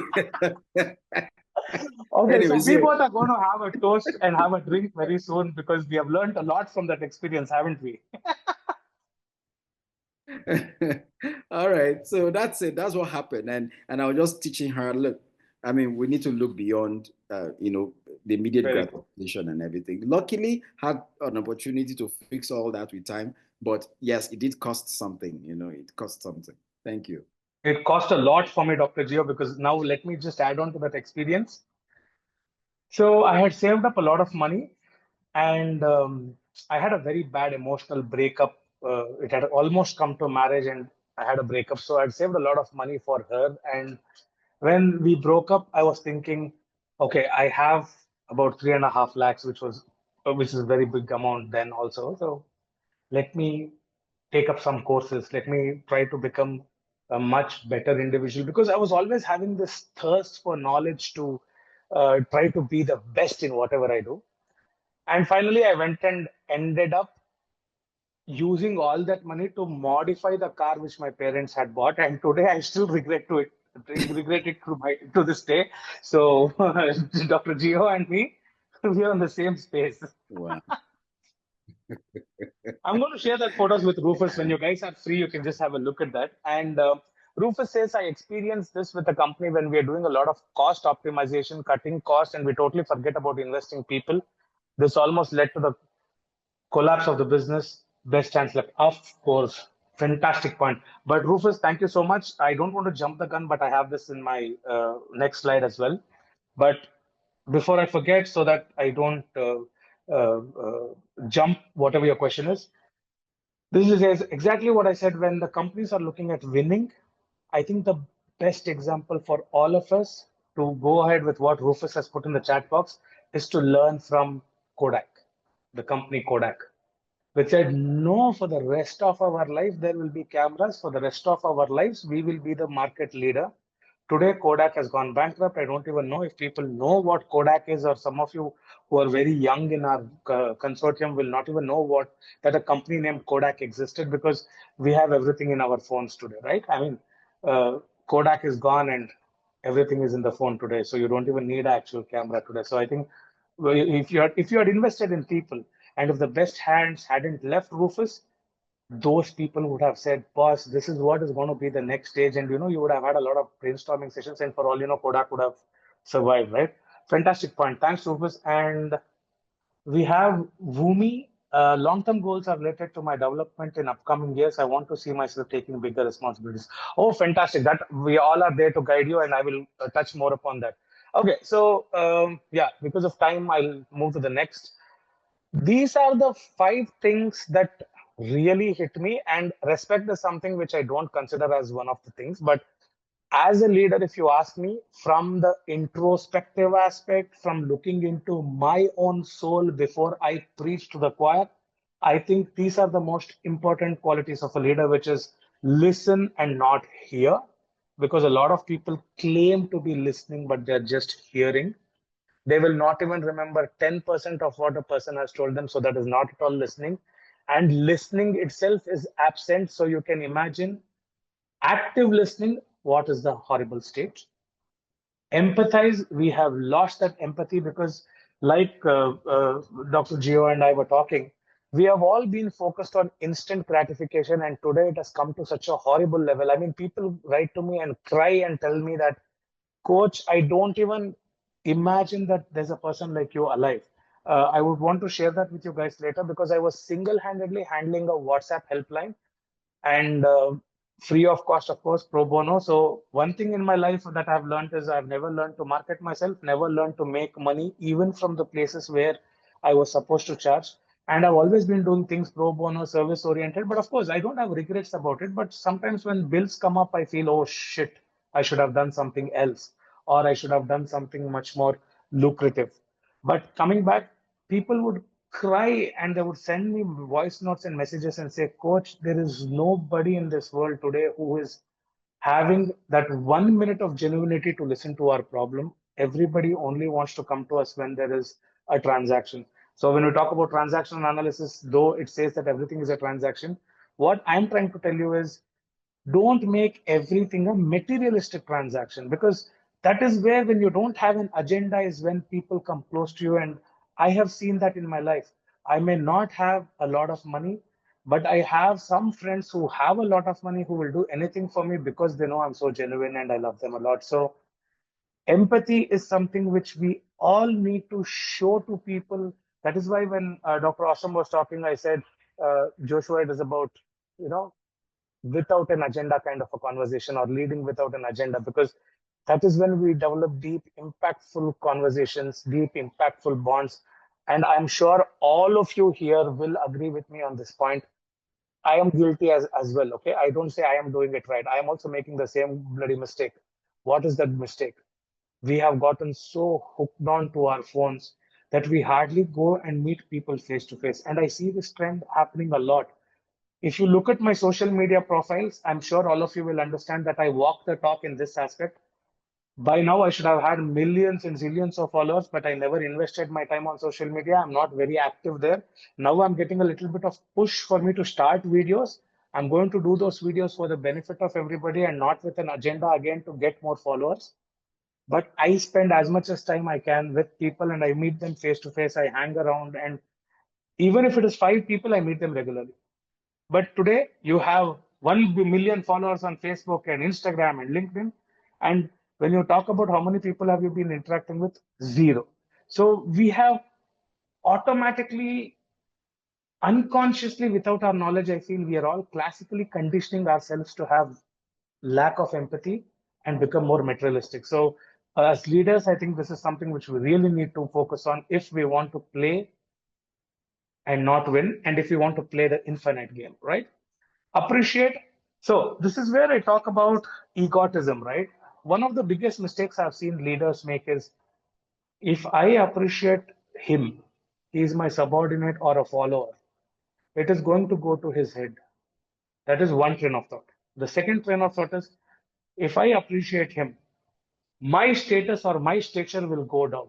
That is a complete understanding or a misinterpretation, because I have, in fact, even I can even show you proof that when I was broadcasting the messages to everybody, whomever I knew, to say that I'm talking here and you guys please log in and everything, I have very clearly sent a message saying that, hey everyone, so this is the message that I have forwarded to everybody. But this part I know you can't read. I'm going to read it out for you. I said, hey everyone, I will be sharing whatever little I know based on my personal experiences and corporate experiences on winning versus playing the infinite game. And I hope to see you all there. So the point I'm trying to make is, again, just like how Joshua was telling, I mean, Dr. Awesome was saying that it's not about us. I'm not trying to blow my own trumpet here at all.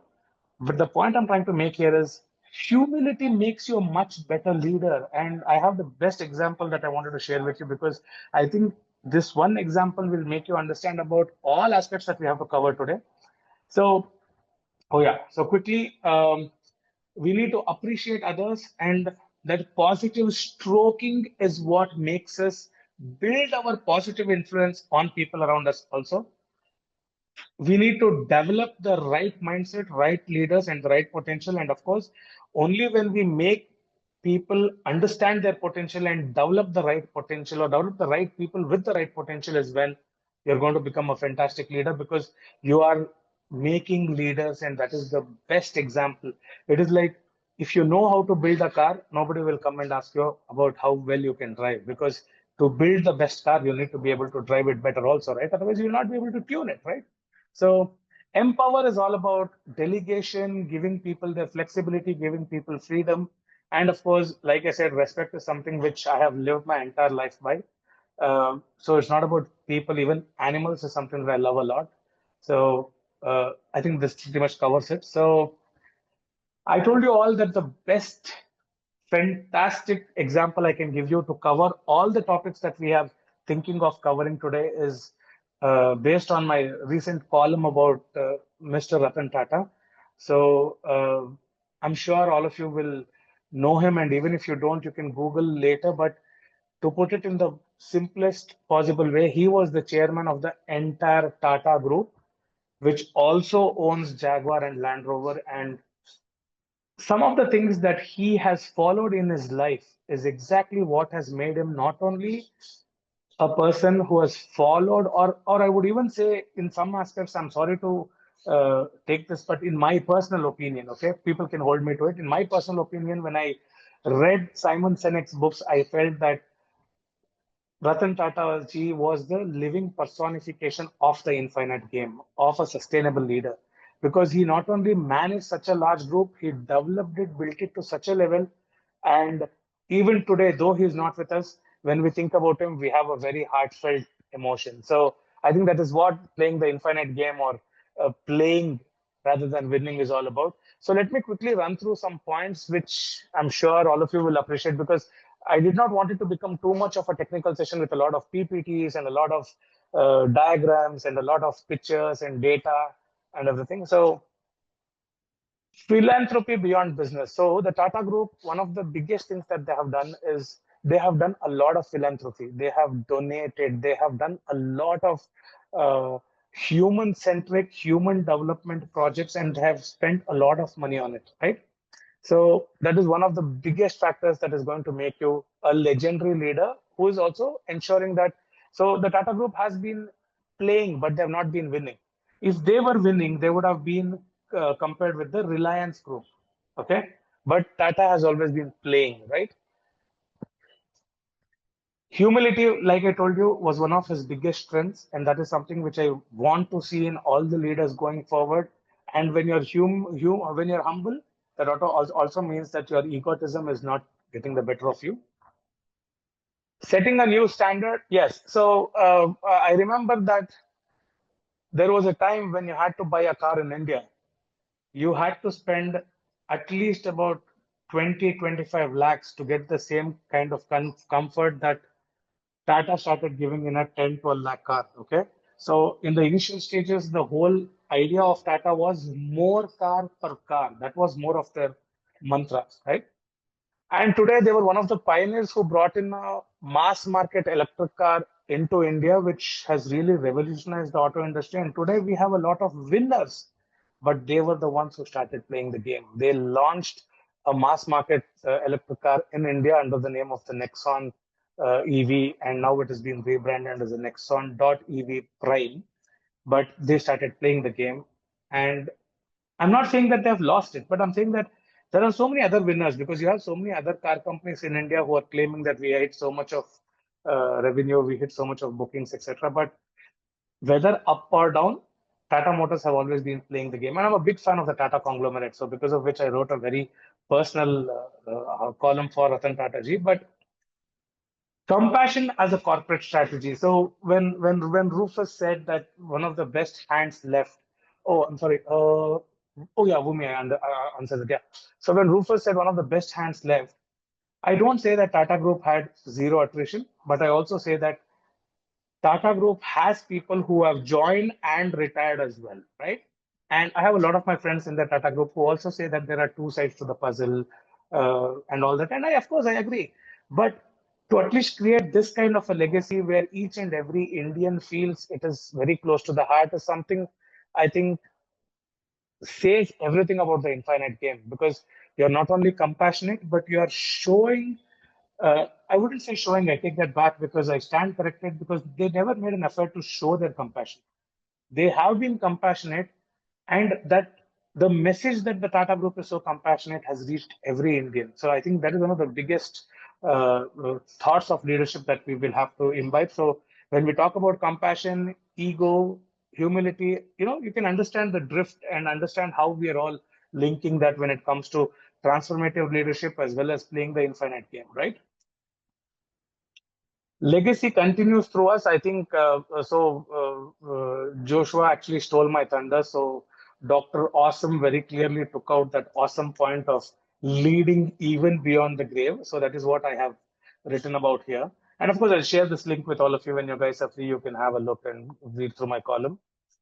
And the best thing about becoming a leader or playing rather than winning and playing the infinite game rather than winning the finite game is we will not only be trendsetters, but we are going to create history, right? And what else would you want? I mean, that is the kind of leadership style that I wish that we all can bring throughout the world all over, right? And this was the point I was telling you. Ratan Tata ji not only cared for humans, but he also had equal care for animals. He started one of the biggest charities and hospitals for animals in Mumbai, if I'm not wrong. So uh, what I'm trying to say is leadership is not just about being good to people. It's about being good to animals, being good to environment. It is a way of life. It is not a conditioned self is what I'm trying to put across. You are not conditioning yourself to act like a leader, but you're going to create a normal, regular routine of your life to such a level that all this becomes your normal state, right? Okay. And essential qualities for today's leaders, like I said, is authenticity, empathy, active listening, accountability, because not many people are take account for their actions, vulnerability and continuous learning. Presence, of course, is body language and tone. And one of the biggest problems that I have seen in leaders today, which I'm going to come to the next point, is that they don't have an open mind.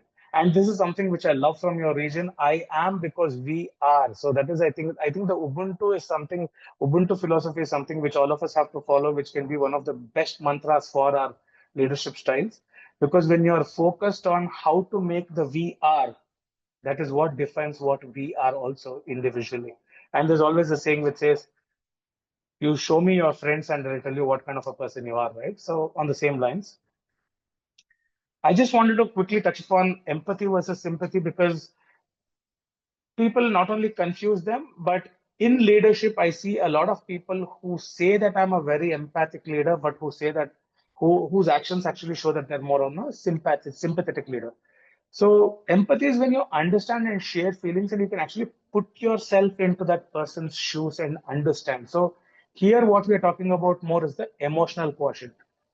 Sympathy is pity, where you're talking about not, where you don't have any kind of emotional intelligence involved, but it's more of your resources. So you feel bad, okay, take it. Okay, you want a loan, take some money. You want food, take food. So that is not empathy at all, right?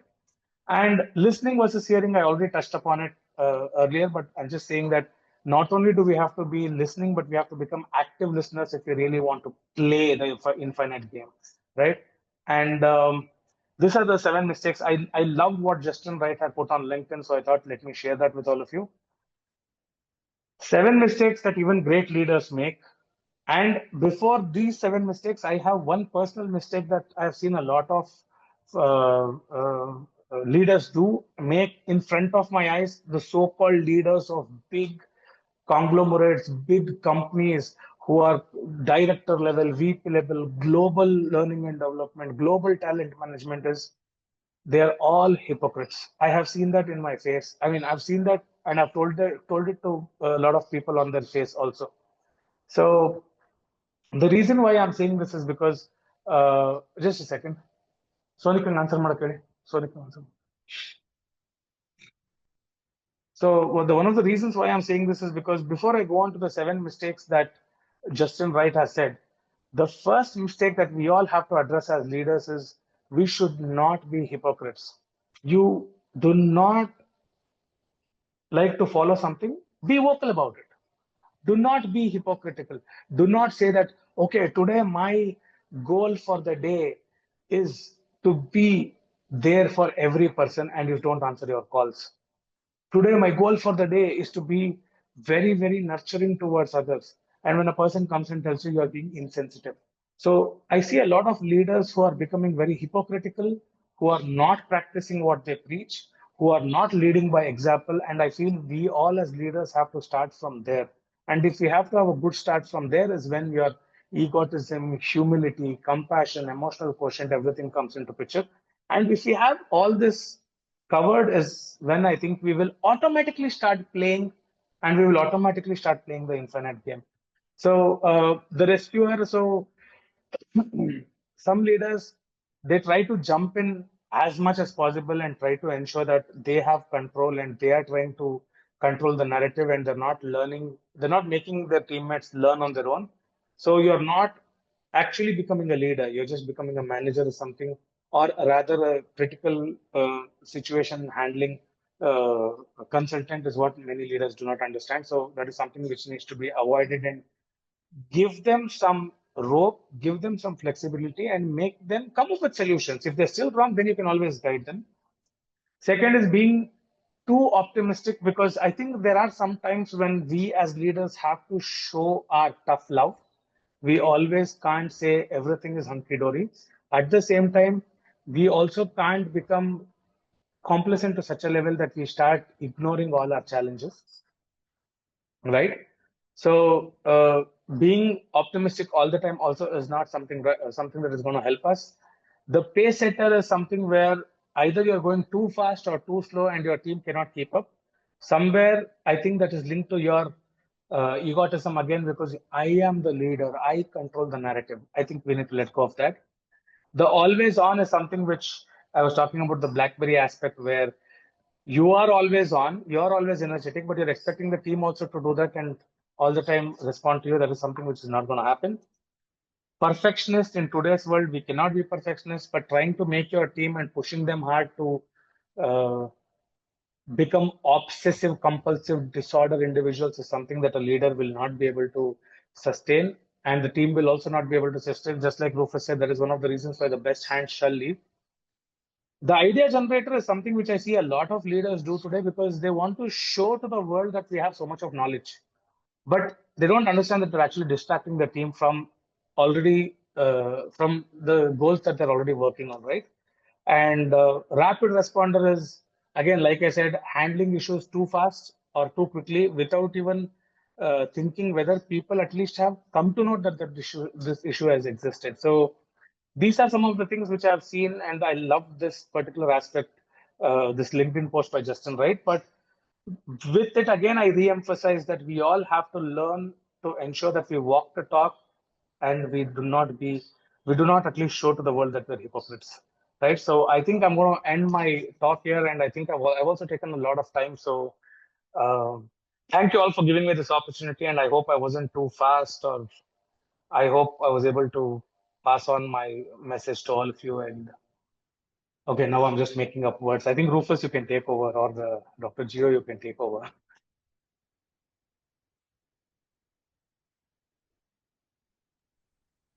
Okay, thank you so much, Doctor Coach. No, doctor, I'm not a doctor. Coach, it's been very awesome listening to you today. I mean, Thank you so much. I hope you really mean it and it's not a pre-script.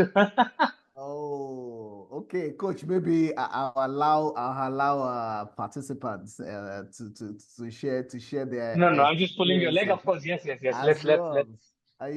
Just for you to also know how important this topic of remember when we first reached out to you, you were very, Yes, very forward over it. That look, Rufus, I like to also speak on this winning versus play the infinite game.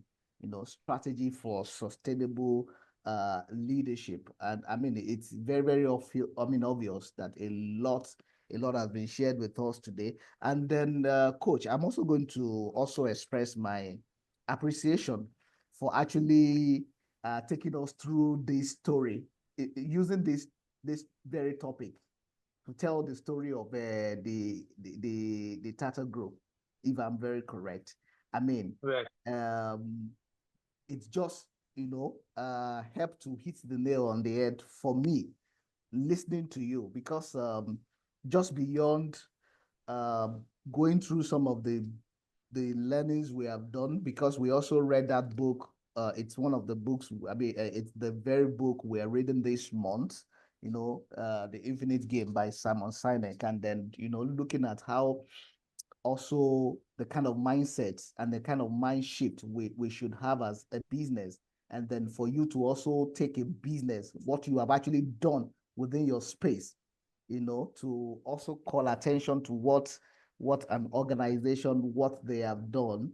I mean, it's for me, it's what I really want to also sit on, listen to the recording of this uh session we've had with you, and then look also. Rufus, this is one point which I don't agree. I've always been very accessible to you. So anything you need, you can just give me a call or you can just drop me a message. Oh, So I'm always fantastic, there for all of you. fantastic. And I Thank mean you. it from the heart, by the way. Oh, great. That's lovely, And, lovely and, writing and there. if you don't mind, I don't mind chipping a comment and maybe hopefully a question. Yes, let me run Rufus's comment about the case study and the model you shared with us. That was quite inspiring and really thought-provoking. So if you put Tata side by side, the other, businessmen from India like Modi or Vijay, the king of good times, and the owner of the airline, and some of those guys We lost you, I think. Did we just lose Dr. Gio? I think abruptly his audio got cut. Hello, doctor. Are you up again? I think we lost him. Okay, he's back now. Oh yeah, Dr. Gio, we lost you when you said other businessmen like Modi Yes, and yes. Sorry. It was a network. Yes, yeah. People like Nirav Modi, Nirav Modi and Subrata yes, Lalit Roy, Modi. Yeah. yes, Aju, and yeah, Vijay.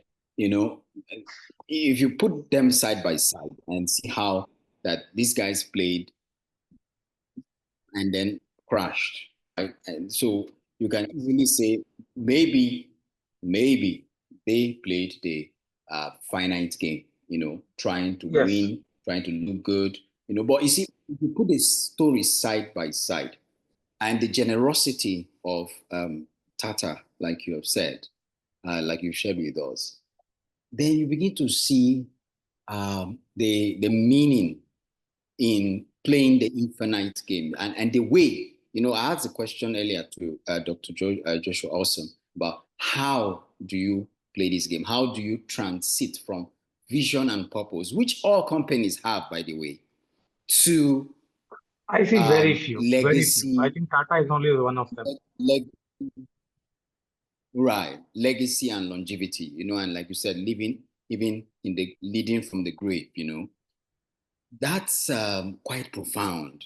And for everybody on this call today, and I'm surprised that people are living at this time because this is like a very, very crucial moment. I believe we're probably busy or something because I Oh, am I'm not coming even out looking of at this that anymore. webinar. Yeah, I'm coming out of this webinar thinking this is something that should be a mindset shift for every True. leader. We are all building people. We are all building businesses.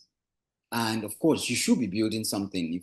I mean, somebody said you can't complain of being idle if you are building something. Either you are building a legacy of business or people. If you are busy building people and businesses or something, you will not feel bored.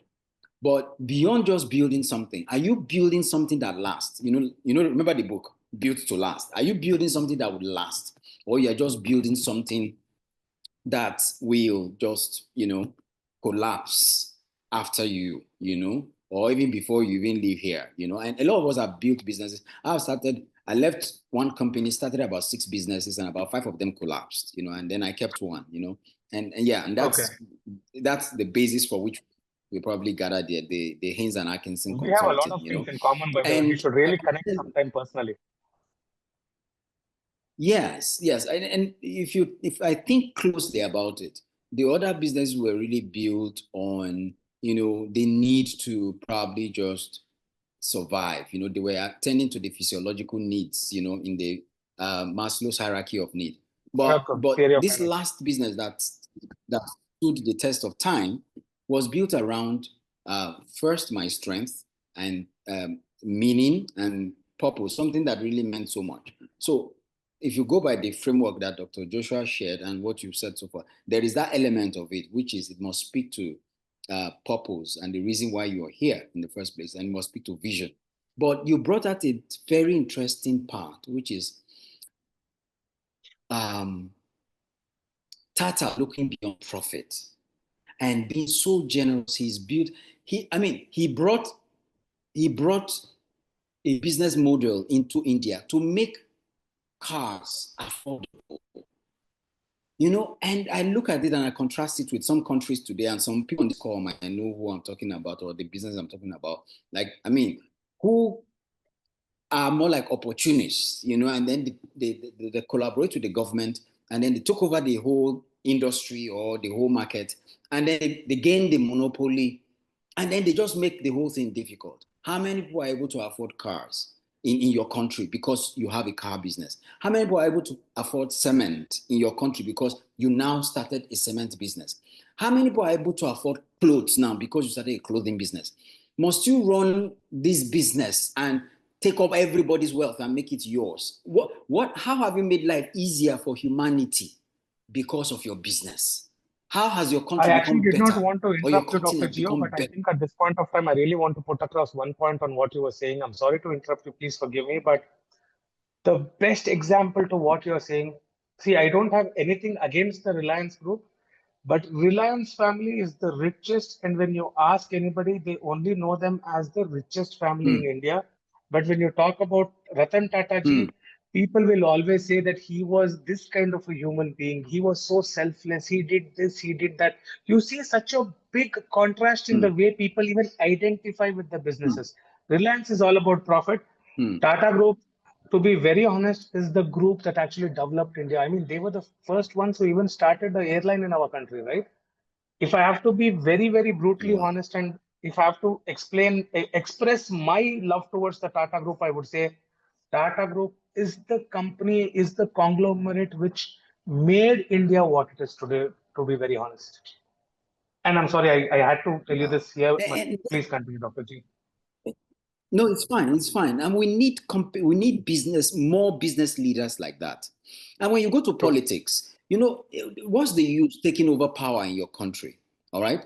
And then you remove everything and you set up policies that just impoverishes everybody, makes life difficult for everybody. And then you say, no, we are doing this for the future. And guess what? As a government, you are also borrowing so heavily from around the world that the country is getting more indebted than ever before. So you are robbing the future.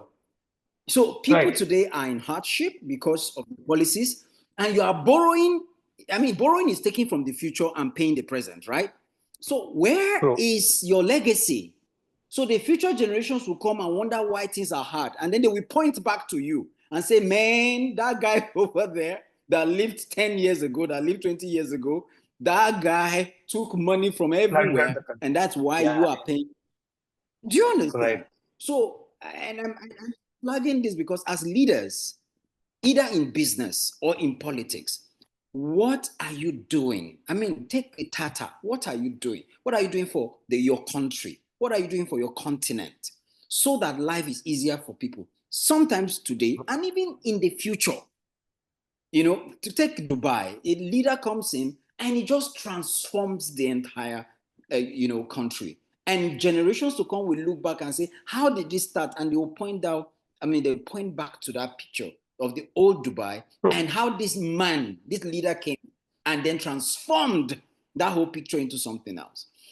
Ladies True, and very true. gentlemen, that is the type of leadership we should all aspire to, and Perfect. With honestly, your I name. see three types of leadership associated with this. One is transformational leadership. So first, visionary leadership. Second, transformational leadership. And third, I see servant leadership. So if we are to adopt these three styles, I am sure we will be able to become leaders that play with an infinite mindset. Thanks for allowing me Fantastic. make a And just one comment point, to we your also need present. to integrate a little bit of laissez-faire style also. I'll come to that maybe when we have another session later. But Dr. Gio, thank you so much. You hit the nail on the head. Thank you, sir. Hey, thank you very Rufus, much, Coach Adash, for your session today. Thank you for sharing with us from your wealth of knowledge. My VC as well. Thank you so much for also bringing that other part of it to it as well. Speaking to leaders, world over, need for us. Okay, so before we kind of lose time, Rufus, I want to tell you one thing, and I really want to tell Okay. this in front of everybody. And Dr. Gio, I'm not trying to flatter Rufus for anything.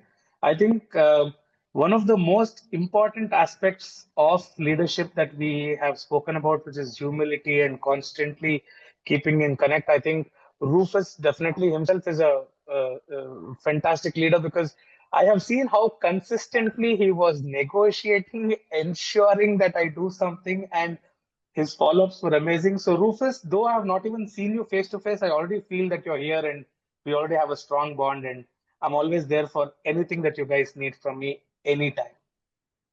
Oh, thank you very much, Coach Adash. Wow, thank you. That's okay. So Kudos, this is Rufus. what I Rufus, look this is like. for you. This is for you, Rufus. You're welcome. Thank you, thank you, thank you. Thank you very much for that lovely comments. We're excited to also have you around. Thanks to you and Dr. Joshua Awesome as well for your session today. And then we also look forward to see more of you. And I know that Anytime. VC will also ensure that as well too. VC, thank you so much. So please, without taking too much of our time, we will just quickly want to go into the next order of program, and that is to also have a book review. Remember, I told us today that one of the books we're reading for the month of March is The Infinite Game by Simon Sinek, and it's so exciting that almost all our speakers today have had to say one or two things about this book. Even the VC also give us the opening remark by also referencing some Sorry, thoughts from the sorry book. to interrupt, Rufus. For the sake of Okay. our time, can we bring All right. session to a close Oh, and skip this? I think I left a note in the leaders group. Sorry you missed it. But I think we spent a lot of time and we can have the colloquium for 3 hours. So let's see if we can just first land this session. And apologies to Dr. Duke, who probably are prepared very well for this. But I think um, Coach AB also did a lot of justice the to the book in his presentation. So if we can just probably move to Q&A announcements and wind down, that would help. Thank you.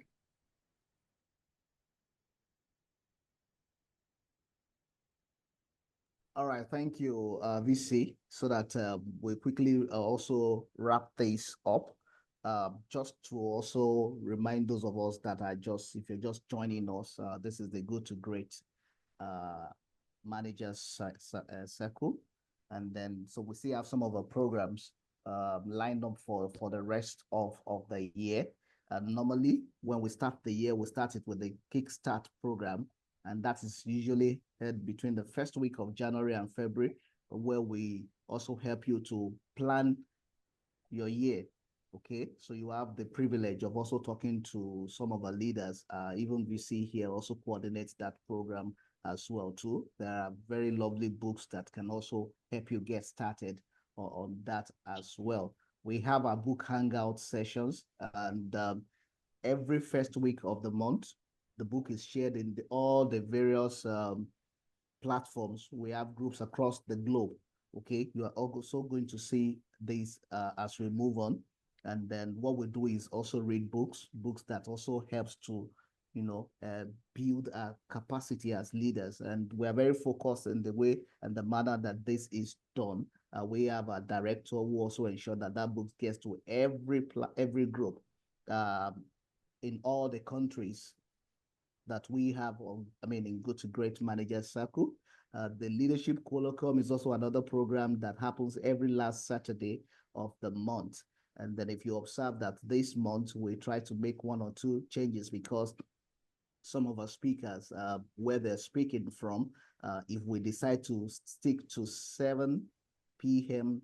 to 9 p.m. Nigeria time, it won't be that convenient for them. So please, and their speakers, they are all from Nigeria. So it's possible that we will just do 7 to 9 p.m. because they're all speaking from Nigeria. But because there's also a global audience, it's not all about Nigeria alone, okay? So that is why we are also flexible in our approach. We have the Rising Star Coaching and Mentorship Program, which also runs from January to June, July to December. Please feel free to take advantage of this. There's another program that I also am going to also announce to us. But before then, we have our social impact missions. And then you all agree with me that everything that has been spoken by our speakers today and all our leaders, it's the fact that leaders give back to whatever community they belong to. Yeah. They have a legacy. Right. That's the purpose of that social impact mission. So you have to commit to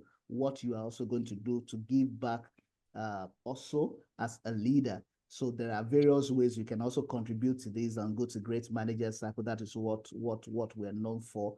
But because of time, maybe VC will speak to that before we close today. Also, and I just quickly want to intimate us I've told us about the book reading club, the group. I've told us about all the territories all over the world where you can belong to, and some of these are projects uh, uh, that we also do, the impact mission projects, the mission hope, mission generosity, and the mission curiosity. You can give to any of these. You can belong to any of these as leaders to give back as well too. So also there's a program coming up in June, and that is the Springs Global Leadership Development Program. We will recommend this to all our leaders, please, in your various organizations too.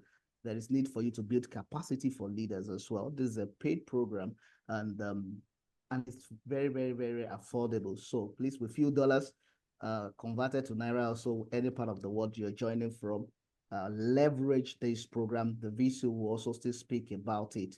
And you can take a snapshot of this in case you also want to be part of this, but you can always listen to the recording later on, and then you can take all the details for you to register for the program coming up in June. The advert is all over the various platforms where you'll see us. And then I like to end it by telling us that in April, we're also going to be having very lovely topics, and we'll be addressing the feedback formula, balancing tough love with genuine care, psychological safety, how to build teams that speak up and innovate, and then leading difficult conversation, the heart of radical candor. So all of these, what we will be talking about in April, and we'll also unveil our speakers to you too in the course of the month. VC, please, I like to hand over to you now because over time. Thank you very much, sir.